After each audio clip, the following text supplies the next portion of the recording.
On va commencer Bezrat Hashem, notre étude habituelle, Torah numéro 10. On va commencer aujourd'hui le petit 6, le Vav. Avant ça, on va Bezrat Hashem faire un petit résumé important. Et on va peut-être s'appuyer sur un petit point qu'on a parlé la semaine dernière qui est aussi important. Et ce qu'on va étudier aujourd'hui, Bezrat Hashem, ce sont des très très belles choses. Notre Torah commence en nous parlant que quand Chas v'Shalom, il y a des situations dans la vie qui sont difficiles, qu'on sent qu'il y a des rigueurs et la vie est un petit peu tendue, et bien Rabbi Nachman de Breslev donne comme conseil un conseil qui va révolutionner le monde, c'est de multiplier les frappements des mains et les danses. Chanter et danser. Alors on a tendance à croire que non, il faut commencer à jeûner, il faut commencer à pleurer, il faut commencer à... etc. Rabbi Nachman de Breslev, il dit non, quand il y a des rigueurs, quand on sent qu'il y a des choses qui sont compliquées, tendues, ça peut être personnel, ça peut être général, d'accord, c'est pas important, ça peut être dans la vie personnelle quotidienne de la personne, ça peut être en général, ce qu'on ressent. Et bien, dans ces deux catégories-là, quand on sent un petit peu du lahatz, comme on peut dire, de la tension, pour dégager cette tension, pour radoucir, améliorer la situation, il faut frapper des mains et danser. Alors, il n'y a pas à expliquer, il n'y a rien à expliquer, mais on ne peut pas comprendre. Ça veut dire quoi? C'est complètement l'inverse. Quand je sens que ma vie elle est un petit peu compliquée, c'est tout l'inverse. Et là, Rabbi Nachman de Breslev, il va, dans notre Torah du Likutei Moharan, il va parler le petit 2, 3, 4 et le 5. Il va parler dans 5 séifim en entier pour commencer un petit peu à nous expliquer pourquoi le frappement des mains et la danse, c'est ça qui va adoucir, annuler, briser tout ce qui est la rigueur, les situations compliquées, l'étroitesse, les situations tendues, le néant, le point d'interrogatif où tu ne sais pas comment, que faire, quoi faire, etc., etc.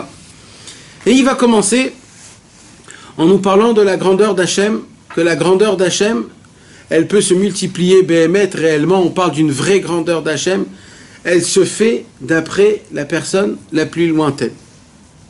Plus la personne est loin, plus il arrive à faire du plaisir à Hachem.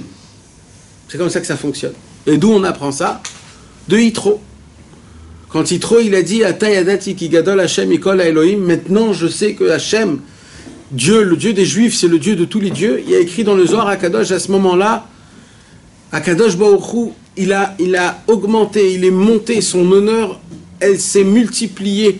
Le kavod d'HaKadosh Baruch Hu, il a été au niveau le plus élevé depuis la création du monde, même encore avant. Parce que quand un homme qui est loin, complètement, et que lui, il fait le pas, lui, il se rapproche, que lui, il dit oui, c'est ça la vérité, alors ça... Là, c'est là où la grandeur d'Hachem est énorme. Et maintenant, c'est pas que des goïms, c'est aussi des juifs qui sont un petit peu perdus, qui sont un petit peu loin de tout, ou alors d'une certaine chose. Et après des années, une personne, elle fait un pas qu'elle a jamais fait. Ce pas-là, qu'il a jamais fait, ou alors que c'était il y a très longtemps, ou alors c'est un grand pas qu'il fait par rapport à sa vie, ça fait la même chose que ce qu'il a fait Yitro, ça... L'honneur d'Akadosh Baruch Hu, elle est immense, immense, immense, comme une flamme qui s'élève et le monde en entier, il arrive à le voir. Et le but, mes amis, dit Rabbi Nachman de Breslev, c'est quoi? Le but, c'est que le monde connaisse Hachem, pas que les Juifs. Le but, c'est que le monde connaisse Hachem. Pas que le monde devienne juif, mais que le monde connaisse Hachem. Au moins qu'on connaît Hachem, qu'on le prie, qu'on lui demande des demandes, qu'on s'annule à lui.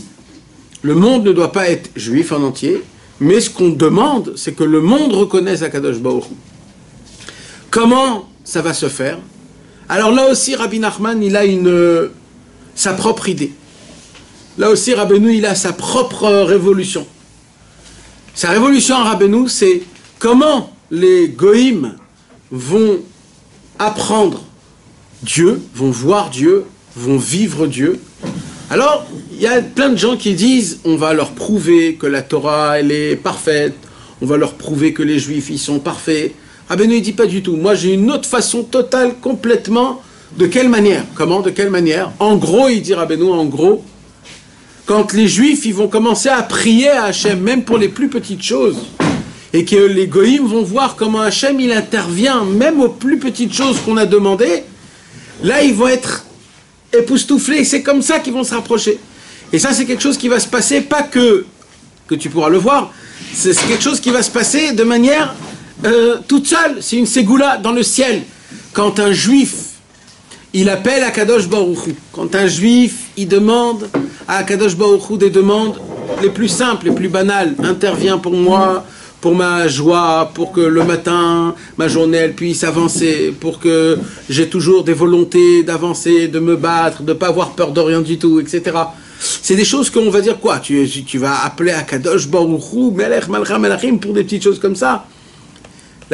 Akadosh Baruch Hu, Avraham, Yitzhak et Yaakov nous apprend que oui, d'intervenir à Akadosh Baruch Hu même dans les plus petites choses.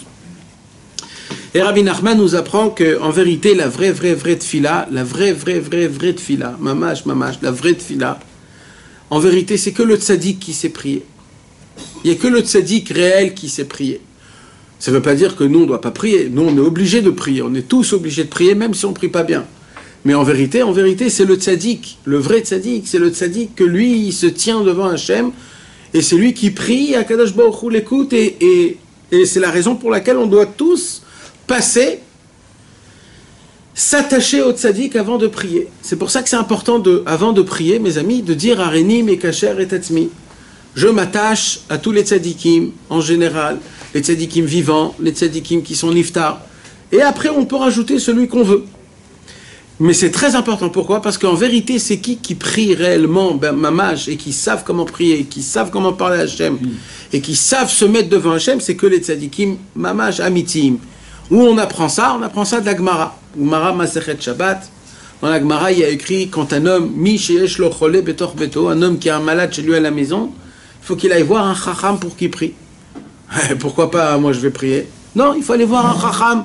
Les chachamim, ils savent comment parler à Hachem, ils savent comment dire les noms, les phrases, les mots, l'intonation, et supplier, combien supplier, gagner, etc., etc. Il y a tout un... Je répète encore, mes amis, surtout ne croyez pas que notre prière, surtout parce que nous, on ne sait pas tellement bien prier, alors que notre prière, elle ne fait pas de... Sachez que dans le ciel, le tzaddik, il a besoin de notre prière, parce que sans notre prière à nous, il ne peut rien faire. S'il a besoin de nous, pour qu'après il puisse retaper la prière. C'est un petit peu le concept, si vous voulez, du Shaliach Tibour. C'est pourquoi on a besoin d'un Shaliach Tibour. Voilà, que chacun y prie à sa table, et voilà, c'est fini. Pourquoi on a besoin d'un Shaliach Tibour? Parce que c'est comme ça. Même devant un tribunal, même devant des grandes conférences, il y a toujours un représentant qui vient et qui parle pour tout le monde. Pareil, le concept du tzaddik, c'est un petit peu ça. Donc Rabbi Nachman nous apprend que pour qu'on puisse réellement mettre toute notre force dans la prière, parce que la prière, c'est ça l'essentiel de tout, et c'est comme ça que tout va se faire, et tout va changer, et tout. Alors, elle est très importante d'être attachée aux tzadikim, car les tzadikim, ils savent prier à Hachem, et plus que ça, il dit Rabbi Nachman, il rapporte un Zohar à Kadosh. Rabbi Nachman, il dit, le plus grand plaisir qui existe au monde, le plus grand plaisir que Akadosh Baruch Hu il a dans le monde, le plus grand et même le seul et l'unique plaisir que Akadosh Baruch Hu il a de ce monde. Bien sûr, Akadosh Baruch Hu il a plein de plaisirs de nous tous et de tout ce qu'on fait et de tout notre travail, mais Akadosh Baruch Hu il a un plaisir, ça c'est sa ta'ava. C'est le mot ta'ava. Ta'ava, ça veut dire c'est vraiment tout sa ta'ava à Hachem. C'est quoi? D'entendre sa passion. C'est d'entendre les tzadikim prier. On voit qu'Avraham Avinu n'arrivait pas à avoir d'enfant. Pourquoi? Rashi nous dit Parce que Akadosh Baruch Hu, il adorait les prières de Avram et de Sarah. Alors Hachem, il a dit, si je leur donne un enfant tout de suite, ils vont arrêter de prier, alors je vais attendre un petit peu. On voit combien pareil avec Yitzhak. Pourquoi? Parce que les prières des tzadikim, on pourrait dire que le monde a été créé pour que les tzadikim puissent prier. Et les tzadikim, mes amis, les Zohar HaKadosh, ils nous disent que les tzadikim, ils prient en haut dans le ciel, même après qu'ils sont morts, et s'il n'y aurait pas les prières des tzadikim qui sont morts, les vivants ne pourraient pas vivre dans ce bas monde. Imaginez-vous et comprenez dans votre tête l'importance et la quantité énorme que les tzadikim y prient pour nous actuellement, aujourd'hui, chacun là où il est. Il prie pour nous. S'il n'y aurait pas la prière, et c'est ça qui maintient la passion d'Akadosh Baruch Hu, la création du monde, le moteur de tout ce qu'il y a tout autour. Maintenant, il y a un problème. Il y a un problème. Jusqu'à maintenant, tout va bien. Il y a un problème. C'est quoi le problème? Il dit Rabbi Nachman, le problème, c'est la gava. Le problème, c'est l'orgueil. L'orgueil existe dans le monde et elle fait une catastrophe. C'est quoi cet orgueil? Il dit Rabbi Nachman. Il dit Rabbi Nachman, il y a des personnes qui se sont,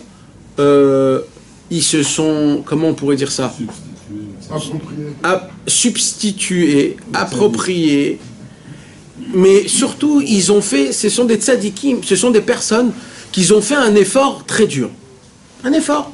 Des fois, on fait des efforts. On essaye de faire des efforts, de ne pas manger des grandes quantités ou de manger un petit peu. On fait des petits tikkunim, on va appeler ça des...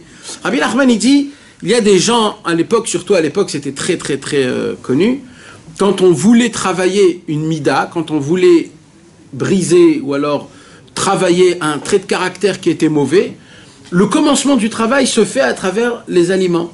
On arrête de manger. Alors les tzadikim à l'époque, ils faisaient des jeûnes. Il y en a qui mangeaient très peu, que le soir, ou que du pain et de l'eau, ou alors, etc., etc. Ça veut dire, comme notre vitalité, elle est puisée de ce qu'on mange, donc on est ce qu'on mange. Et de la façon de comment on mange aussi, c'est pareil. Et comme malheureusement, notre façon de comment on mange et ce qu'on mange est pas comme il faut, pas parfait, pas pur, alors automatiquement, j'ai des pulsions, j'ai des envies qui me dépassent mon corps et qui me poussent à faire des mauvaises choses, à me mettre en colère, à mentir, à toujours avoir le dernier mot, de me croire toujours le plus intéressant. La première chose comment on peut arranger sous tous les traits de caractère, c'est en commençant on va pas dire le mot briser, mais à mater le corps. Et comment on mate le corps? Alors on commence avec les aliments. Il dit Rabbi Nachman de Breslev, et comme ça, il y a plusieurs personnes, plein de personnes dans la vie, dans le monde, qu'on commence à essayer de rentrer un peu dans la Avodat Hashem, d'être des gens qu'on veut travailler nos traits de caractère. Et on commence à jeûner, on commence à faire des choses qu'on ne faisait pas à l'époque, on se lève un peu plus tôt, on essaye de ne pas dormir, etc. On fait comment on appelle ça, des extrêmes, on va dire. Il dit Rabbi Nachman, ce qu'ils veulent atteindre, ils vont l'atteindre. Il voulait quoi? Enlever la colère? Donc il va réussir. Il va réussir. Il va réussir à enlever sa colère. Il voulait être plus gentil, plus attentionné? Il va réussir, parce que Béhémet, ça fait un effet. Mais il y a un problème, il dit Rabbi Nachman. C'est quoi le problème? C'est que sans savoir, sa ga'ava, elle gonfle. Sans le savoir, ça se fait automatiquement. Parce que quand tu jettes quelque chose, il faut que tu l'élimines quelque part.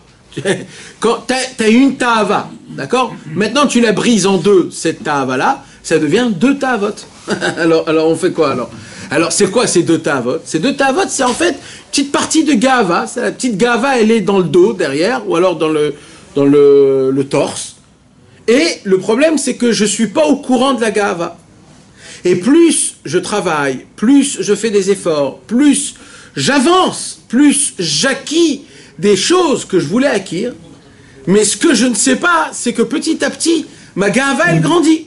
Maintenant, elle ne se manifeste pas, la ga'ava. Un jour, elle va se manifester, mais pendant ce temps-là, elle ne se manifeste pas. Comment elle va se manifester? Si un jour, quelqu'un il va te parler pas comme il faut, et qu'il est plus jeune que toi, et qu'il connaît moins que toi, et qu'il est moins beau que toi, s'il te fait une remontrance, t'as toutes les jeûnes que t'as fait, les études que t'as fait, les chatzot que t'as fait, les hitbot des doutes que t'as fait, ils vont tous, oh, attends, c'est qui? Comment il se permet de te parler comme ça? Oh, il n'a pas fait chatzot comme toi, il n'a pas jeûné comme toi, etc. Et ça se fait en 1/1000 de seconde dans la tête. 1/1000 de seconde, ça veut dire, Kimat, tu fais pas attention, Bichlal, qu'elle est montée. Et ça, mes amis, c'est quelque chose de énorme que Rabbeinu il nous apprend.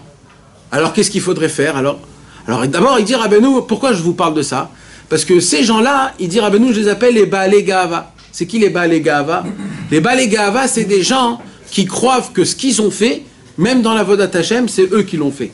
Ils ne comprennent pas que c'est Hashem qui leur a donné en cadeau. C'est ça la Gahava. C'est quoi la Gahava? C'est de la Avodah Zara. Ça veut dire, je ne crois pas que c'est Hashem, il me l'a donné, c'est moi, c'est mon travail, c'est ma fatigue, c'est ma volonté, c'est moi-même qui se l'est procuré. D'accord?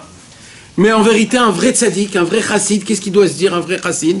Un vrai chassid doit se dire, écoute, moi si j'ai fait aujourd'hui, si je me suis levé chatzot, c'est Hachem qui m'a levé. Oh Hachem. Moi, si ça dépendait de moi, ce matin, si je suis allé à la prière et j'ai mis les téfilines, c'est un vrai cadeau d'Hachem. C'est un vrai cadeau d'Hachem. Parce que si ça serait que moi, d'aller mettre les téfilines, mais jamais. J'ai mangé kasher aujourd'hui, c'est un cadeau d'Hachem. Merci Hachem. Alors, comment Hachem il choisit? Il choisit à travers les volontés. Plus tu veux, plus il te donne. Mais c'est tout, c'est que Hachem qui te donne. C'est pas toi, c'est pas... Et c'est qui le Baal Gahava? Le Baal Gahava, c'est celui qui sert Hachem, mais il croit que c'est lui qui sert Hachem. Il croit que c'est lui qui fait, c'est lui qui se fatigue. J'ai obtenu, j'ai compris, j'ai étudié, je me suis fatigué. Alors, il faut savoir une chose, c'est Hachem qui t'a donné, il t'a donné. C'est lui, c'est un cadeau. Et l'homme agi alecha. L'homme agi alecha, ça veut dire... ça ne te revient pas. De base, c'est un cadeau qu'Hachem il t'a donné. Parce qu'Hachem il a vu que tu avais quelques volontés, alors il te les a données. Grâce à la volonté. Mais à part ça, c'est pas toi t'es rien. Et il dit, Rabbeinu, qu'est-ce qui se passe au Gahava, au Baal Gahava? Le Baal Gahava, quand il étudie beaucoup, quand il prie beaucoup, quand il jeûne beaucoup, quand il se travaille beaucoup, alors il croit, c'est malheureux mes amis, mais c'est vérité. Et en micro, on l'a tous un petit peu. En micro. Il y a le macro, bien sûr, dans le macro, c'est macro, mais en micro, on a tous un petit peu ça. C'est que quand j'obtiens, quand j'étudie, quand je fais, quelque part, quand tu entends quelqu'un qui veut aller prier chez un autre tzaddik, ou alors pèleriner un kéver d'un tzaddik, quelque part, on te dit, mais pourquoi? Moi, je peux t'aider. Moi, je vais te donner la recette. Tu as besoin de quoi? Qu'est-ce qu'il faut? Tu as besoin d'enfants? Tu as besoin de faire tes chouvas? Tu veux avoir le shalom bayit? Je vais t'aider. À quoi ça sert? Pourquoi tu vas aller là-bas, à droite à gauche? Tu vas aller très loin, tu connais même pas, tu sais même pas de quoi on parle. Viens, tu me connais, je te connais. Viens, je vais t'aider. Je vais prier pour toi. T'inquiète pas, moi aussi Hachem il m'écoute. Hein? Moi aussi Hachem il m'écoute. Et il dit Rabbi Nachman, ces gens-là, sans qu'ils savent, ils sont en train d'enlever la plus grande passion d'Akadosh Baruch Hu. C'est quoi? C'est que ce petit juif qui voudrait aller prier chez un tzaddik, et que le tzaddik il va prier pour lui, grâce à ça, Hachem il va obtenir un plaisir énorme. Comme ce Baal Gahava, il vient en plein milieu, il dit où tu vas? Pourquoi tu vas là-bas? T'es pas obligé d'aller là-bas. T'es un séfarade, toi. Pourquoi tu vas aller voir un autre? Et ainsi de suite. Et plein de trucs comme ça. Et toi, tu comprends pas de quoi. En fait, il y a des gens, mes amis, il y a des gens, on sait pas. Ça peut être des fois nos parents, ça peut être des fois nos frères, nos sœurs, ça peut être des fois nos amis, ça peut être nos patrons, ça peut être nous-mêmes. Rabbeinu, il dit, ça peut être nous-mêmes. C'est le côté de Gahava qui te dit, maintenant, qu'est-ce que tu es en train de faire? Mais t'as pas grandi comme ça, c'est pas comme ça. Et l'essentiel, c'est que le Gaftan, le Baal Gahava, l'orgueilleux, il ne peut pas supporter que tu vas t'annuler, tu vas aller demander de l'aide à un des tzadikim, les tzadikim, pour que les tzadikim puissent prier. Et il dit Rabbi Nachman, et ça, on pourrait dire que c'est le grand problème de de la passion d'Akadosh Baruch Hu, mais la passion d'Hachem, mes amis, c'est pas comme nous. C'est pas moi j'aime le Coca, alors j'ai une passion Coca-Cola. C'est pas du tout pareil. La passion d'Akadosh Baruch Hu, ça veut dire que Akadosh Baruch Hu, c'est pas sa vitalité, mais ça veut dire la raison pour laquelle que le monde a été créé, la raison pour laquelle tout ce système d'être humain, de libre arbitre, de tout ce qu'il y a, c'est que pour ce problème-là. Que quand j'aurai des problèmes, quand je perds les pédales, quand je sais plus quoi faire, quand je sens que je suis perdu, là je vais lever mes yeux au ciel et je vais appeler Hachem, et Hachem va m'écouter et il va intervenir dans ma vie. Et le monde a été créé pour cela. Le monde a été créé pour cela. Il y a des gens qui ont honte de demander à Hachem. Ah, je vais pas lui demander ça c'est nul ça. Je vais lui demander les choses importantes. Chas v'shalom, mes amis. On a vu, il y a 3 niveaux de prière.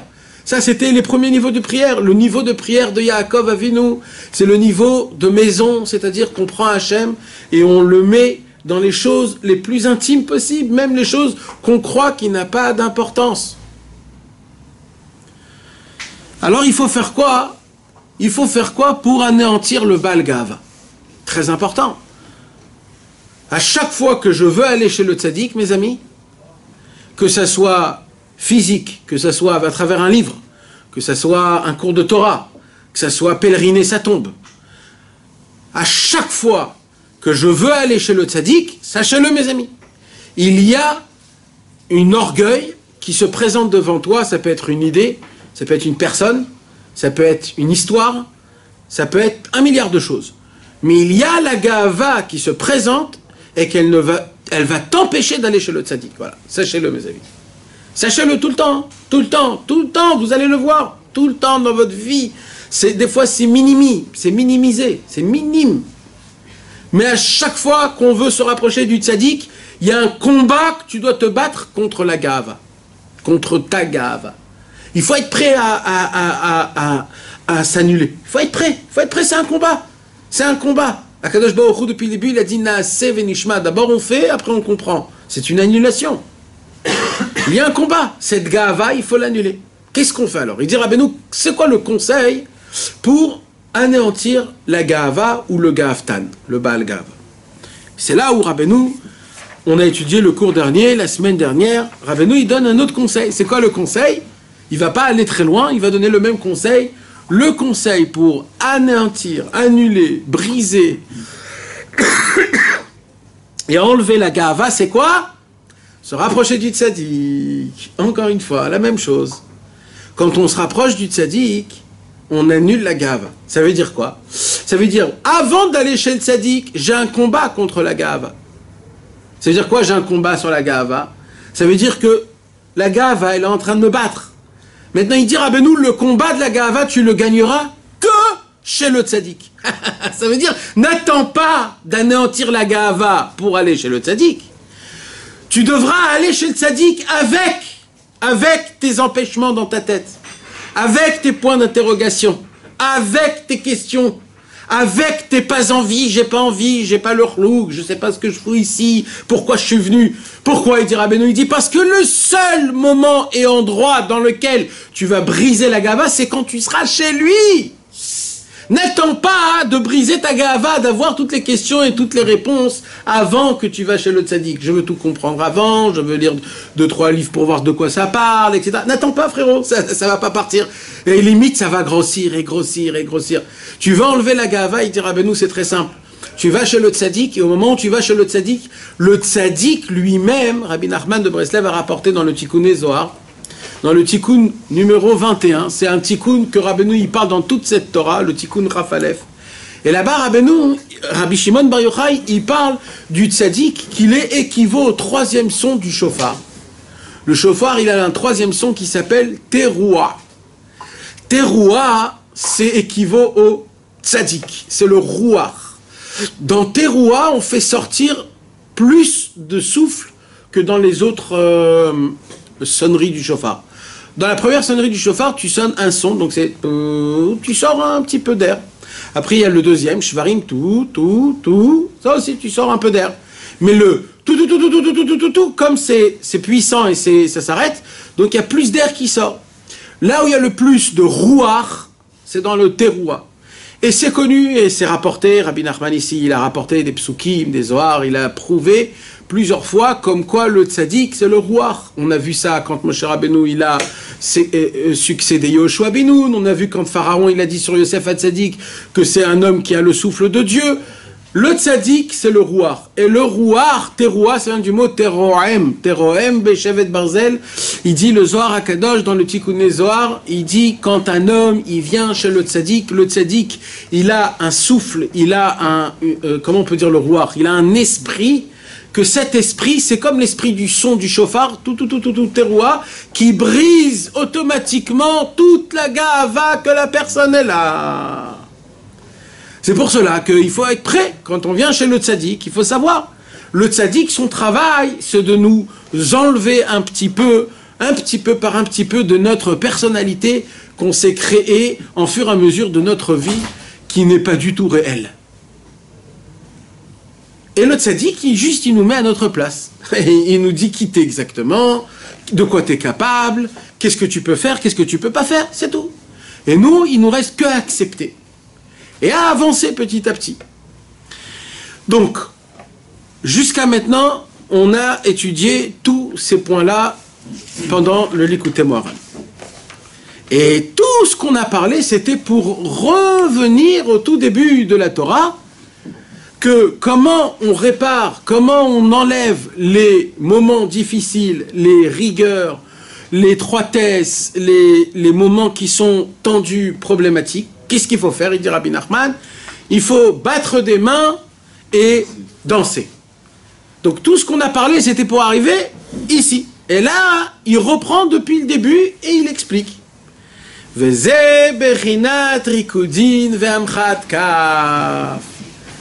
Maintenant, on peut expliquer, essayer de voir c'est quoi l'importance des battements des mains et des danses. Mes amis, nous on est très habitués à frapper des mains, on est habitués à danser. Ouais, c'est connu. Hein, dans chaque endroit, au stade de foot, on frappe des mains. Dans un opéra, on frappe des mains. À l'école, tu frappes des mains. C'est devenu une cérémonie. Quand un stand-upiste il fait une blague, on frappe des mains. Et voilà, on frappe des mains. D'accord ? Mais mes amis, venez, on réfléchit un petit peu, on essaye d'être un peu neutre, d'accord? Venez, on est un petit peu des préhistoriques. Regardez pour la première fois dans votre tête, essayez dans votre tête de vous imaginer un monsieur que d'un coup il commence à frapper des mains pour la première fois que tu vois qu'il frappe des mains. Tu regardes, tu te dis d'abord c'est quoi ce bruit déjà? C'est un bruit quand même... Maintenant c'est quoi ce ignan de frapper? Qu'est-ce qu'il est en train de faire là? Qu'est-ce qu'il fait là? Il fait quoi? Il applaudit, mais il fait quoi? Ça veut dire, tu sens, tu vois que la personne, d'abord, il y a quelque chose qui est en lui. Il est électrique. Il est électrique. Jamais on frappe des mains, sauf en France. On frappe des mains quand il faut frapper, et quand il faut pas, on frappe pas. Mais dans un mec normal, quand il frappe des mains, c'est quand il est content. Hein? Non, parce qu'on est très méticuleux, tout dans la... Les bébés, ils rient. Et même les bébés, ils frappent des mains. Regarde, tu vois des enfants que quand tu mets un peu de la musique ou quelque chose comme ça, d'abord, ils bougent. D'abord, ils bougent. Ça veut dire que c'est instinct, c'est Akadosh Baruch Hu qui nous a mis cette sensation. Maintenant, c'est quoi? Maintenant, frapper des mains, mes amis, c'est un petit peu comme danser. Parce que c'est quoi danser? Danser, c'est sauter. C'est d'élever tes pieds, d'élever les pieds. Maintenant, tu fais ça avec les mains et les pieds. Ça veut dire, en fait, c'est comme si qu'il y a un court-circuit qui rentre dans ton corps et qui te dépasse. Il dépasse ta normalité, il dépasse ta personnalité, et tu sens que c'est plus fort que toi. Il y a une flamme qui est plus forte que toi, qui te fait que tu bouges. D'ailleurs, pourquoi les Juifs, ils bougent quand ils prient et quand ils étudient? Parce que Ner Hashem Nishmat Adam, la Neshama d'un homme, c'est comme un nerf, c'est comme une flamme de feu. Et de la même façon qu'une flamme, elle n'arrête pas de bouger. C'est pour ça que le Juif, toujours, il bouge. Mais le Juif, il a plus que ça. Des fois, le Shabbat, d'un coup, il chante, il danse, il frappe des mains. Il y a une flamme, il y a une intensité, de l'électrique qui rentre dans ton corps, dans ton cerveau, et qui fait en sorte de bouger, de sauter, de danser, d'applaudir. Maintenant, mes amis, vous savez, c'est quoi la différence entre la vie et la mort? Un mot. Le souffle. Non. La vie. Non. On peut être précis. Plus précis. Une âme. C'est quoi la différence? Même pas que dans un homme. Ça veut dire même dans la création, même dans un arbre. Ça bouge. Le mouvement. Le mouvement, la tnoua, c'est le signe de vie. Quelque chose qui ne bouge pas, alors il ne vit pas. Ça ne veut pas dire que les pierres, ils sont mortes, Chas v'Shalom. Elles vivent. Les pierres, ils bougent, mais ils bougent très lentement. C'est des milliers d'années. D'abord, ils sont comme ça, après ils sont comme ça, ils changent de forme, ils changent de... Mais ils bougent. Tout bouge. Tout ce qui est vivant, ça bouge. Ça n'existe pas. Même dans le mort, il y a encore de la vitalité, ça bouge encore. Il faut vraiment quelque chose qu'il n'y a plus rien, où là, le mouvement, il n'existe plus. Et une pierre, elle peut mourir? Une pierre, elle peut mourir. Est-ce qu'une pierre, elle peut mourir? Elle ne bouge pas, on ne sait pas quelle est la différence. La différence, je ne sais pas te dire exactement, mais c'est sûr que quand on prend une pierre et on l'écrase et qu'elle devient du sable, elle a perdu son statut de pierre. Et ça existe. Des cailloux.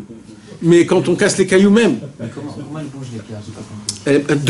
Dedans, dans la pierre en elle-même, il y a toute une formation d'atomes qui bougent. Donc il y a du mouvement. Mais c'est très peu. C'est pour ça que la vitalité de la pierre, elle est très très très très petite. Plus la vitalité elle est exprimée, plus le mouvement il est. Tu peux regarder avec des arbres. Les arbres aussi, ils bougent. On ne voit pas. Mais en un an, tu vois l'arbre. Tu vois en été, en hiver, en automne, tu vois que le même arbre, il a bougé, il a grandi, il a perdu ses fleurs, il a repoussé, etc. Tu vois qu'il y a un mouvement. Mais comme chez un arbre, la vitalité, elle est un peu plus que la pierre, mais beaucoup moins qu'un homme, donc elle est toute petite, donc tu la vois tout petitement. Après, il y a ce qu'on appelle les tout petits insectes, qu'on ne voit pas exactement que ça bouge, tu vois pas, parce que les petits insectes, ils bougent pas vite, parce qu'ils ont moins de vitalité. Plus la vitalité est exprimée, plus le mouvement, et la vitalité, plus le mouvement, il est plus vite. C'est quoi le plus vite? C'est l'être humain, ou alors les animaux, ou alors il y a certains animaux qui ont... Mais en gros, c'est l'être humain. L'être humain, il a le maximum de vitalité. C'est pour cela qu'il a aussi beaucoup de mouvement. Il y a le feu, il y a l'eau, il y a l'air, ça aussi. Il y a du mouvement, on ne voit pas le mouvement, mais il y a de la vitalité. D'accord, mes amis? Maintenant, qu'est-ce qui se passe? Regardez bien. Quand un homme, il est soi-disant paisible, il ne bouge pas, il est dans son canapé, dans son salon. Il est là, il est vivant, il est, on va dire, le plus vivant possible. Il a une table, il mange, mais il ne bouge pas, le monsieur. Mes amis, cet homme-là, il ne bouge pas, il reste comme ça toute sa vie, il croit qu'il est joyeux. Cet homme-là, il est mort. Il a un tout petit peu de vitalité. Il ne profite pas de sa vie. Il ne vit pas la vie. Il ne voit pas ce que c'est. Parce que la vitalité, c'est le mouvement. Maintenant, regardez, un homme qui est joyeux, mes amis, c'est quoi un homme qui est joyeux? Un homme qui est joyeux rentre un souffle de vie dans le corps d'un homme et ça le rend en mouvement. Pourquoi en mouvement? Parce qu'il vit. Quand je vis, je suis joyeux. Quand je vis, je veux frapper des mains, je veux danser, je veux chanter. C'est quand qu'on chante, mes amis? C'est quand qu'on chante? Je ne dis pas quand il faut chanter. C'est quand un homme, il se dit, j'ai envie de chanter. Voilà. Il est joyeux, il a mangé un bon plat, il est assis avec ses copains, il est en vacances, il a une bonne bouteille de vin, il n'a rien à faire jusqu'à ce soir, il est assis avec ses copains, il n'y a rien à faire, il dit allez, on va chanter un petit chant, et il commence à chanter. Pourquoi il chante, le monsieur? Pourquoi? Il est juste content, il est juste joyeux. Alors c'est quoi? Oui. C'est interactif aussi. C'est-à-dire la musique, elle rentre. Ah oui, ben Vadaï. Vadaï, c'est d'ailleurs tout le concept de la musique, c'est d'entendre pour que ça nous fasse pour que ça nous fasse rendre joyeux. Je vais pas rentrer dans la sougia énorme de la place de la musique dans la vie d'un homme, comment elle affecte en bien je parle. Comment elle infecte en bien la vie d'un homme, la musique. La musique, ce sont des sons, on peut en parler de ça des heures et des heures, on peut parler de la musique. C'est quoi la musique? La musique, ce sont des fréquences. Le monde en entier, ce sont des énergies. Le monde en entier, c'est des fréquences. Le monde en entier, c'est des fréquences. Et avec certaines musiques, avec certaines fréquences de musique, tu as la possibilité de pouvoir pénétrer dans le corps humain et de faire bouger certaines choses dans le cerveau, dans le cœur, et des musiques qui vont te rendre triste, des musiques qui vont te donner la pêche, des musiques qui vont te donner la guérison, des musiques qui vont te donner l'espoir. Pourquoi? C'est pas la musique, c'est des fréquences, des façons de comment le monde... Rabbi Nathan, il a parlé de ça dans l'Ikouté Halachot. Il a dit que dans le futur, le monde va se renouveler quand le Mashiach viendra avec un nouveau chant que le Mashiach Tzidkenu, il va apporter dans le monde, ce Shir Hadash, il va renouveler le monde, il va créer une fréquence que le monde en entier, il va s'habiller dans un nouveau monde complètement. C'est-à-dire, c'est pas de la rigolade ce qu'on est en train de parler. C'est-à-dire, c'est Emet. Et c'est quoi tout ce qu'on est en train de parler? C'est la Simcha. Tout ça, c'est un mot de la Simcha. La Simcha, c'est quelque chose que Dieu a créé, un concentré de vitalité, de vie, qui rentre dans le corps humain et qui donne de la vitalité et qui rend la vie. Alors il dit Rabbi Nachman, je voudrais vous expliquer un petit peu c'est quoi ce qu'on a étudié quand on voit un homme qui frappe des mains et qui saute et qui danse. Vous croyez que c'est quoi? C'est des imbéciles parce qu'il a bu un peu de vin? C'est parce qu'il est un peu foufou, il est toujours joyeux ce monsieur? Il adore danser? Ah non, il est jeune, c'est les jeunes, c'est les jeunes. Non mes amis. Il y a un service d'Avodat Hashem. Il y a un service divin énorme, énorme. C'est pas plus haut ou plus petit que quelque chose d'autre. Ça fait partie du concept, mes amis, des vitamines spirituelles qu'on doit avoir mangé tous les jours de notre vie. C'est de pouvoir s'habiller, se faire créer des ailes. D'après le Zohar HaKadosh, mes amis, un homme qui danse, cet homme-là, il vole. D'après le Zohar HaKadosh, un homme qui frappe des mains et qui danse, il a des ailes, il vole. Pourquoi? D'abord, les mains, ils sont équivalents aux poumons. D'où on apprend ça? On apprend ça de l'ilchot trefot dans le poulet. Vous savez, mes amis, que dans la halacha, quand tu fais la shrita d'une bête, alors après que tu as fait la shrita d'une bête, il faut rentrer la main dans les poumons et toucher les poumons pour voir si les poumons, ils sont parfaits. S'ils sont parfaits, pas parfaits, c'est ça quand on dit halak, pas halak, glat, pas glat. C'est quoi glat et halak? C'est que les poumons, ils sont parfaits. Si les poumons, ils sont parfaits, il n'y a pas de gélatine ou alors de petits trous ou alors des petites choses comme ça. Ça s'appelle glat, c'est halak. Des fois, il y a les poumons, ils sont pas halak. Il y a des petites veines, il y a des petites, des petits trucs comme ça. Alors ça s'appelle pas glat, c'est pas halak. Maintenant, il faut faire ça aussi pour les poulets. Mais vous savez, mes amis, que les poulets, leur poumon, il est petit comme ça. Alors on fait comment alors? On rentre un petit doigt. On ne va pas rentrer un petit doigt. Tu vas trouer le... Il est tout petit. Alors on fait comment? Ça fait partie de les bdikot. Alors la halakha, elle nous dit, l'abdika, elle se fait avant. C'est quand qu'elle se fait avant l'abdika? L'abdika, elle se fait avant la shrita. Avant la shrita, on doit regarder les ailes. On prend les ailes et on voit si les ailes, ils se déplient comme il faut. Si les ailes, ils se déplient comme il faut, les poumons, ils sont intacts. Si les ailes, ils se déplient pas comme il faut, c'est-à-dire elle est un peu cassée, ou alors on voit que c'est certain que les poumons, ils sont problématiques. Pourquoi? Parce qu'il y a un lien qui est direct avec les ailes et les poumons. Il dit Rabbeinu, les ailes et le poumon. Les ailes, c'est quoi? Il dit Rabbeinu, il dit quand un homme il saute et il danse, c'est comme si qu'il se crée des ailes, parce que c'est ça les mains. Les mains, c'est de frapper des mains, c'est nos ailes à nous. Et quand on danse, c'est comme si qu'on vole. Comme si qu'on vole. Mais on retombe et on se remet, on redanse. C'est pour ça que les tzadikim, les chassidim, les élèves du Baal Shem Tov, à l'époque, ils avaient des danses très spéciales, mes amis. C'était des danses comme si qu'ils volaient, avec des mains qui tournaient comme ça. c'était très spécial, ça s'appelle le Kadachke. Le Kadachke, c'était une danse qui était très spécifique, que les tzadikim y dansaient, que c'était pas une danse comme nous on connaît. C'était comme si qui planait, comme si qui volait, et avec toute une harmonie qui était exceptionnelle. Il dit Rabbi Nachman de Breslev, il faut savoir que quand un juif, il frappe des mains et il danse, à ce moment-là même, il atteint le niveau le plus élevé de la création du monde. Quand Akadosh Baruch Hu, il a créé le monde, Akadosh Baruch Hu demandait qu'une seule chose, qu'on puisse être content de ce que Dieu m'a donné. Je dois atteindre le niveau de simcha le plus grand qui puisse exister. C'est ça le summum de Hachem pour nous.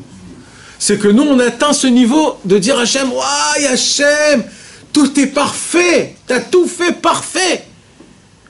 Tu as tout fait parfait, tout est comme il faut. J'ai l'argent qu'il me faut, j'ai la maison qu'il me faut, j'ai les habits qu'il me faut, j'ai la figure exacte que j'ai besoin. Je ne peux pas demander plus que ça. C'est tout est parfait, Hachem. Voilà, voilà, tout est parfait. Et d'arriver à un niveau de chanter, de danser en se disant Hachem, je suis l'homme le plus parfait au monde. Ça, c'est le niveau le plus élevé que Akadosh Baruch Hu, il attend de nous, que nous, on vive dans ce monde-ci. Il dit Rabbi Nachman de Breslev, malheureusement, on n'atteint pas ce niveau. Mais dans la vie, tu as des situations qui sont compliquées. Il dit Rabbi Nachman, justement, quand tu as des situations compliquées, à four, à l'envers complètement, à ce moment-là même, déploie ta plus grande force au monde. Fais sortir tes mains, mets tes bottes et commence à chanter, à danser. Frappe des mains, sois content. Dis-toi merci que Hachem, que je suis là, vivant, ici, comme il faut, je chante, je danse.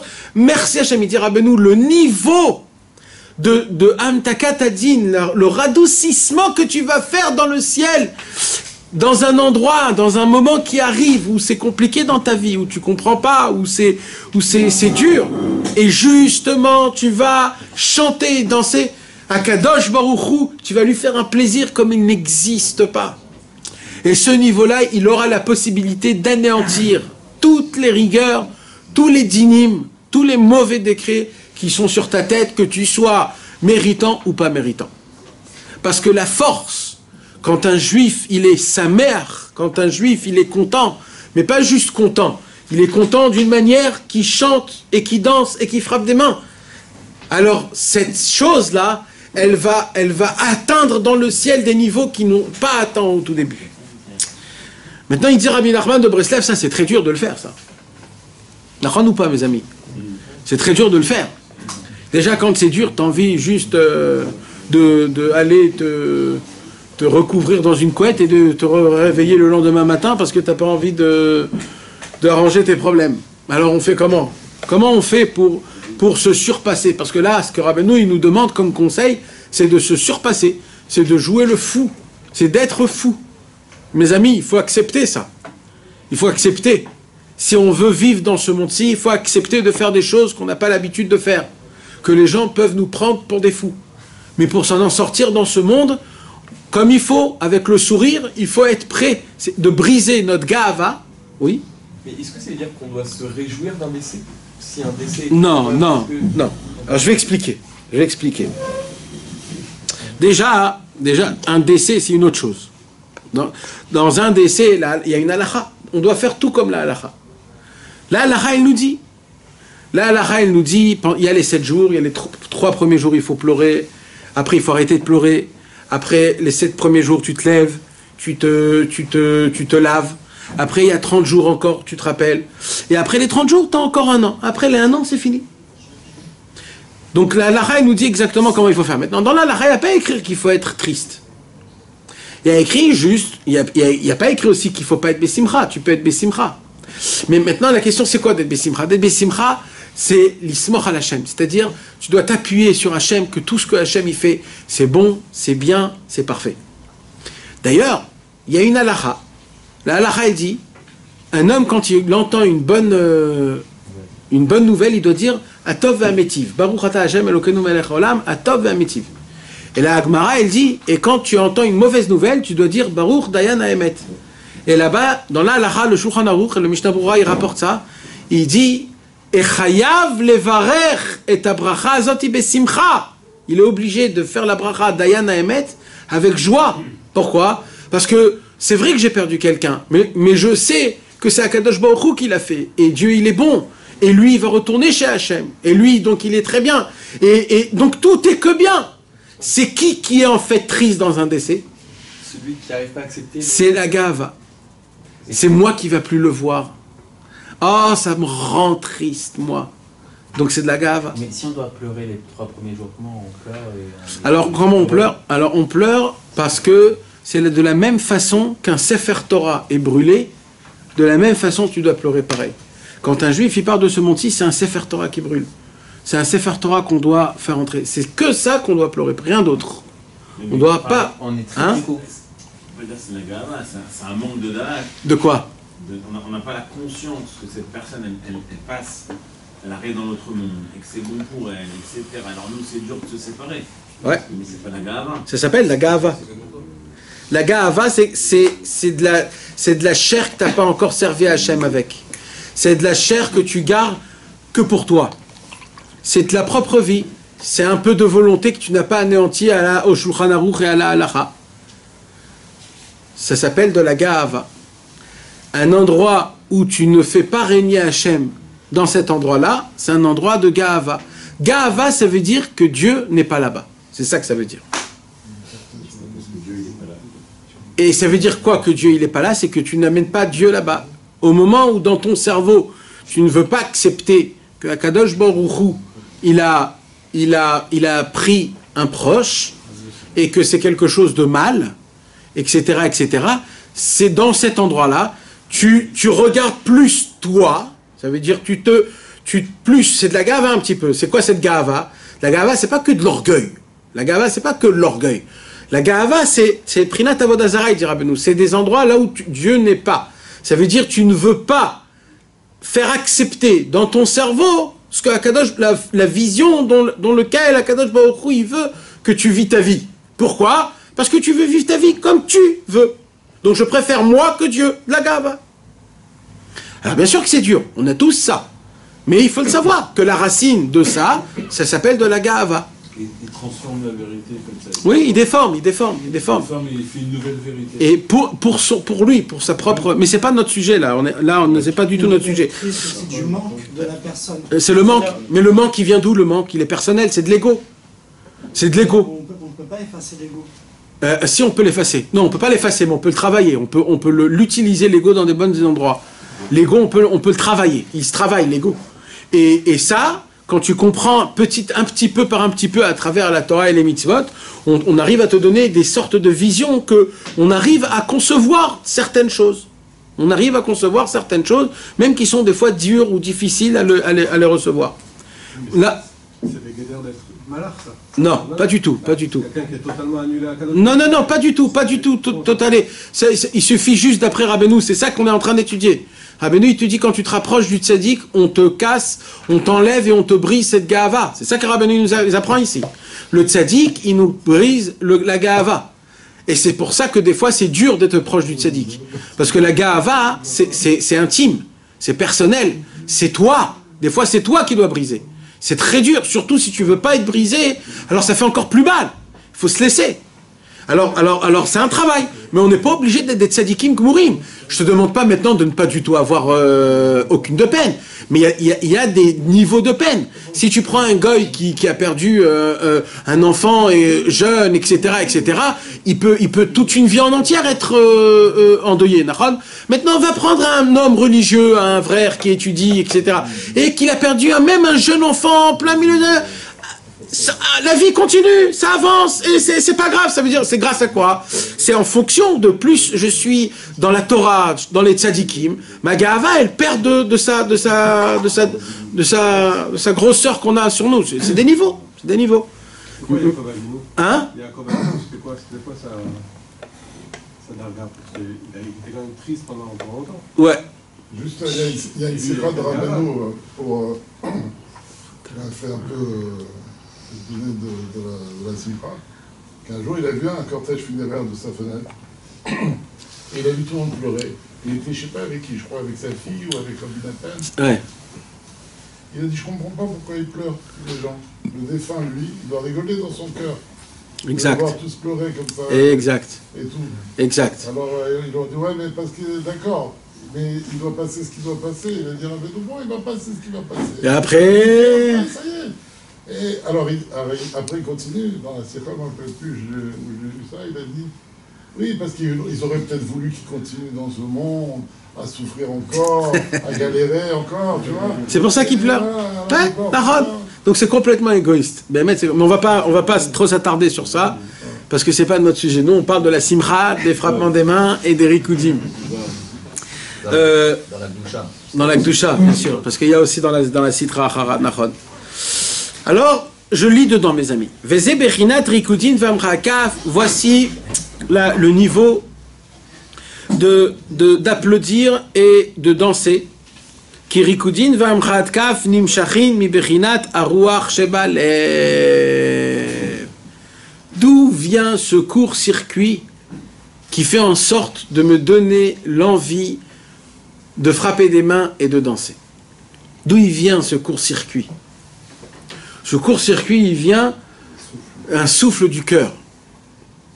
Quand le cœur, mes amis, il se sent bien, le cœur, il va fonctionner, il va créer dans le corps humain une nouvelle fonction qu'il ne l'a pas fait auparavant. Quand le cœur est joyeux, le cœur, il arrive à créer une nouvelle vitalité au cœur. Vous savez, mes amis, il y a des docteurs aujourd'hui, en Amérique, c'est très connu, dans des hôpitaux, il y a des docteurs aujourd'hui que leur travail en tant que docteur, c'est de faire rigoler des patients. Comme les clowns, il y a aussi des gens que leur travail, c'est de faire rigoler des mourants. Et ça leur donne de la guérison, mes amis. Ils guérissent à travers le sourire. Il y a même des cures de rigolade. Il y a des cures de rigolade de quelques jours où on fait que rigoler. C'est très connu en Amérique, c'est éparpillé dans le monde. Aujourd'hui, ils ont découvert, c'est très connu, Rabbeinu il a déjà dit bien avant, mais c'est juste pour que vous puissiez savoir que quand un homme il sourit, au moment où il sourit, il dégage son cerveau et son cœur, il dégage des quantités de je ne sais pas comment ça s'appelle, des noms un peu compliqués. Je ne crois pas que c'est la dopamine, mais c'est une autre chose, qui fait en sorte, qui apaise tout le corps. L'endorphine, ça endort tout le corps. Ça veut dire ça fait en sorte que le corps, il se sent apaisé. Ces problèmes, mes amis, tous les problèmes, les contractions, les problèmes de douleur, même pour des sportifs qui ont dans des tendons, ils sont tendés. Alors le sourire, ça décontracte, mes amis. Ça donne la vie. Ça donne la vie. Ils ont découvert que les taïms, comment on dit les taïms? Les cellules du corps humain, ils se renouvellent 2 fois plus vite quand un homme il est joyeux que quand un homme il est normal. Et quand il est triste, alors 2 fois plus longtemps il se renouvelle. C'est très très très dur. C'est vraiment la vie et la mort. C'est la vie et la mort, mes amis. Hein? Ça, c'est juste le petit point. Ça, c'est juste ce qu'on a découvert. Mis à part ce que Rabbeinu, il est en train de nous enseigner dans sa perception spirituelle, que Rabbeinu, il nous dit que même quand il y a des dinim, c'est quoi des dinim? Ce sont des rigueurs dans le monde. C'est quoi des rigueurs dans le monde? On peut appeler ça comme un grand cancer. Un énorme cancer qu'il y a dans le monde. Imagine-toi une catastrophe, ou alors comme il y avait l'épidémie. Une épidémie qui est énorme, énorme, mais tu sais pas, le monde il est contaminé, et il y a la peur dans le monde, et tout le monde est là, et on se cache, et on veut pas se parler, on veut pas se toucher, on veut pas, et chacun il s'éloigne. C'est ça qui a fait les morts. La vraie raison pour laquelle les gens ils sont morts, c'est parce qu'on s'est mis dans la tristesse, on s'est enfermé dans la mélancolie, dans la peur, dans les stress, et il n'y a pas meilleur que ça pour tuer l'homme. Et la plus grande joie qu'un homme il peut avoir, c'est la plus grande guérison à tous ses problèmes, matériellement, physiquement et spirituellement.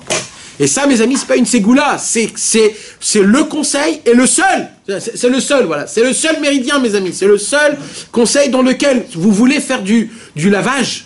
Vous voulez faire du lavage, le lavage de Pessah à la maison, le ménage de Pâques, dans votre corps, dans votre spiritualité. La simcha, c'est l'eau de Javel. La simcha, elle rentre, elle enlève toutes les mauvaises énergies. Toutes les mauvaises énergies. Toutes les mauvaises. Il y a des tzadikim à l'époque, ils devaient venir dans des maisons pour enlever des énergies, faire des kétorettes, étudier toute la nuit le Zohar HaKadosh pour enlever les petits démons qu'il y avait à l'époque, etc.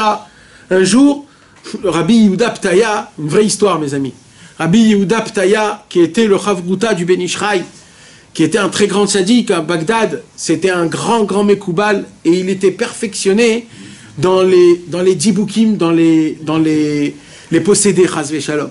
Il y avait des fois des personnes qui étaient possédées par des autres âmes, et c'était tout un concept. Il fallait faire un Otsatroir, il fallait faire des trucs très spéciaux pour enlever ces neshamot-là et les réparer. Et lui, toutes les histoires qu'il y avait comme ça, il venait chez lui, il savait comment les gérer.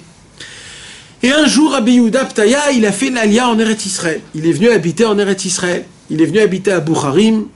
Il priait dans la synagogue de Shoshanim les David. Jusqu'à maintenant, elle existe. Et il s'est dit, c'est marrant, ici en Israël, il n'y a pas beaucoup de diboukim. Il n'y a pas beaucoup d'âmes possédées comme il y avait à l'époque à Bagdad. Un jour, on l'appelle. On lui dit, il y a une histoire, il y a un petit bébé, un petit enfant, une fille qui est possédée. Il y a une neshama qui est rentrée en elle, elle n'est pas du tout dans son état, et il faut faire top. Lui, il avait l'habitude, amenez-la à la synagogue, il l'amène à la synagogue, il rapporte tout le monde la nuit, Chatzot Laïla, il sonne du chauffard, Shlosh Esrei Midot Shel Rachamim, ils font plein de choses. Il commence à lui parler, à lui poser des questions, etc., etc. Toute la nuit, il n'arrive pas à la faire sortir. Il n'arrive pas. À l'époque, à Bagdad, en 1 heure, c'était fini. Il arrivait tout de suite, il disait, il n'arrivait pas. Et il essaye, et le lendemain, il prie Shacharit, il laisse la petite fille à la synagogue, il rapporte des grands rabbanim, des grands mekoubalim, des grands tzadikim. Venez, tout le monde vient. Tout Yerushalayim était manifesté là-bas. Ils n'arrivaient pas à enlever. Comment on peut faire? D'un coup, il y avait plein de monde. D'un coup, elle commence à bouger. Et là, elle dit, je ne peux plus rester là. Et elle s'en va. Et lui, Rabbi Yehuda Ptaya, il était émerveillé. Comme il était habitué dans ça, il a dit, je suis obligé de comprendre ce qui s'est passé.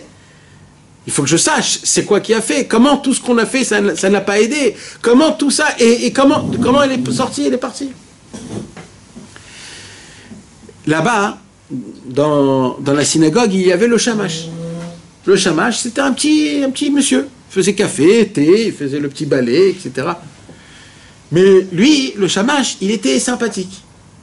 Le petit shamash, il adorait raconter une petite blague à toutes les personnes qui rentraient à la synagogue. Il lui racontait une petite blague pour lui faire le petit sourire. Quel sourire! Il était sympathique. Il adorait tout le monde le frappait. C'est quoi ta blague aujourd'hui? Il disait une petite blague, tout le monde rigolait.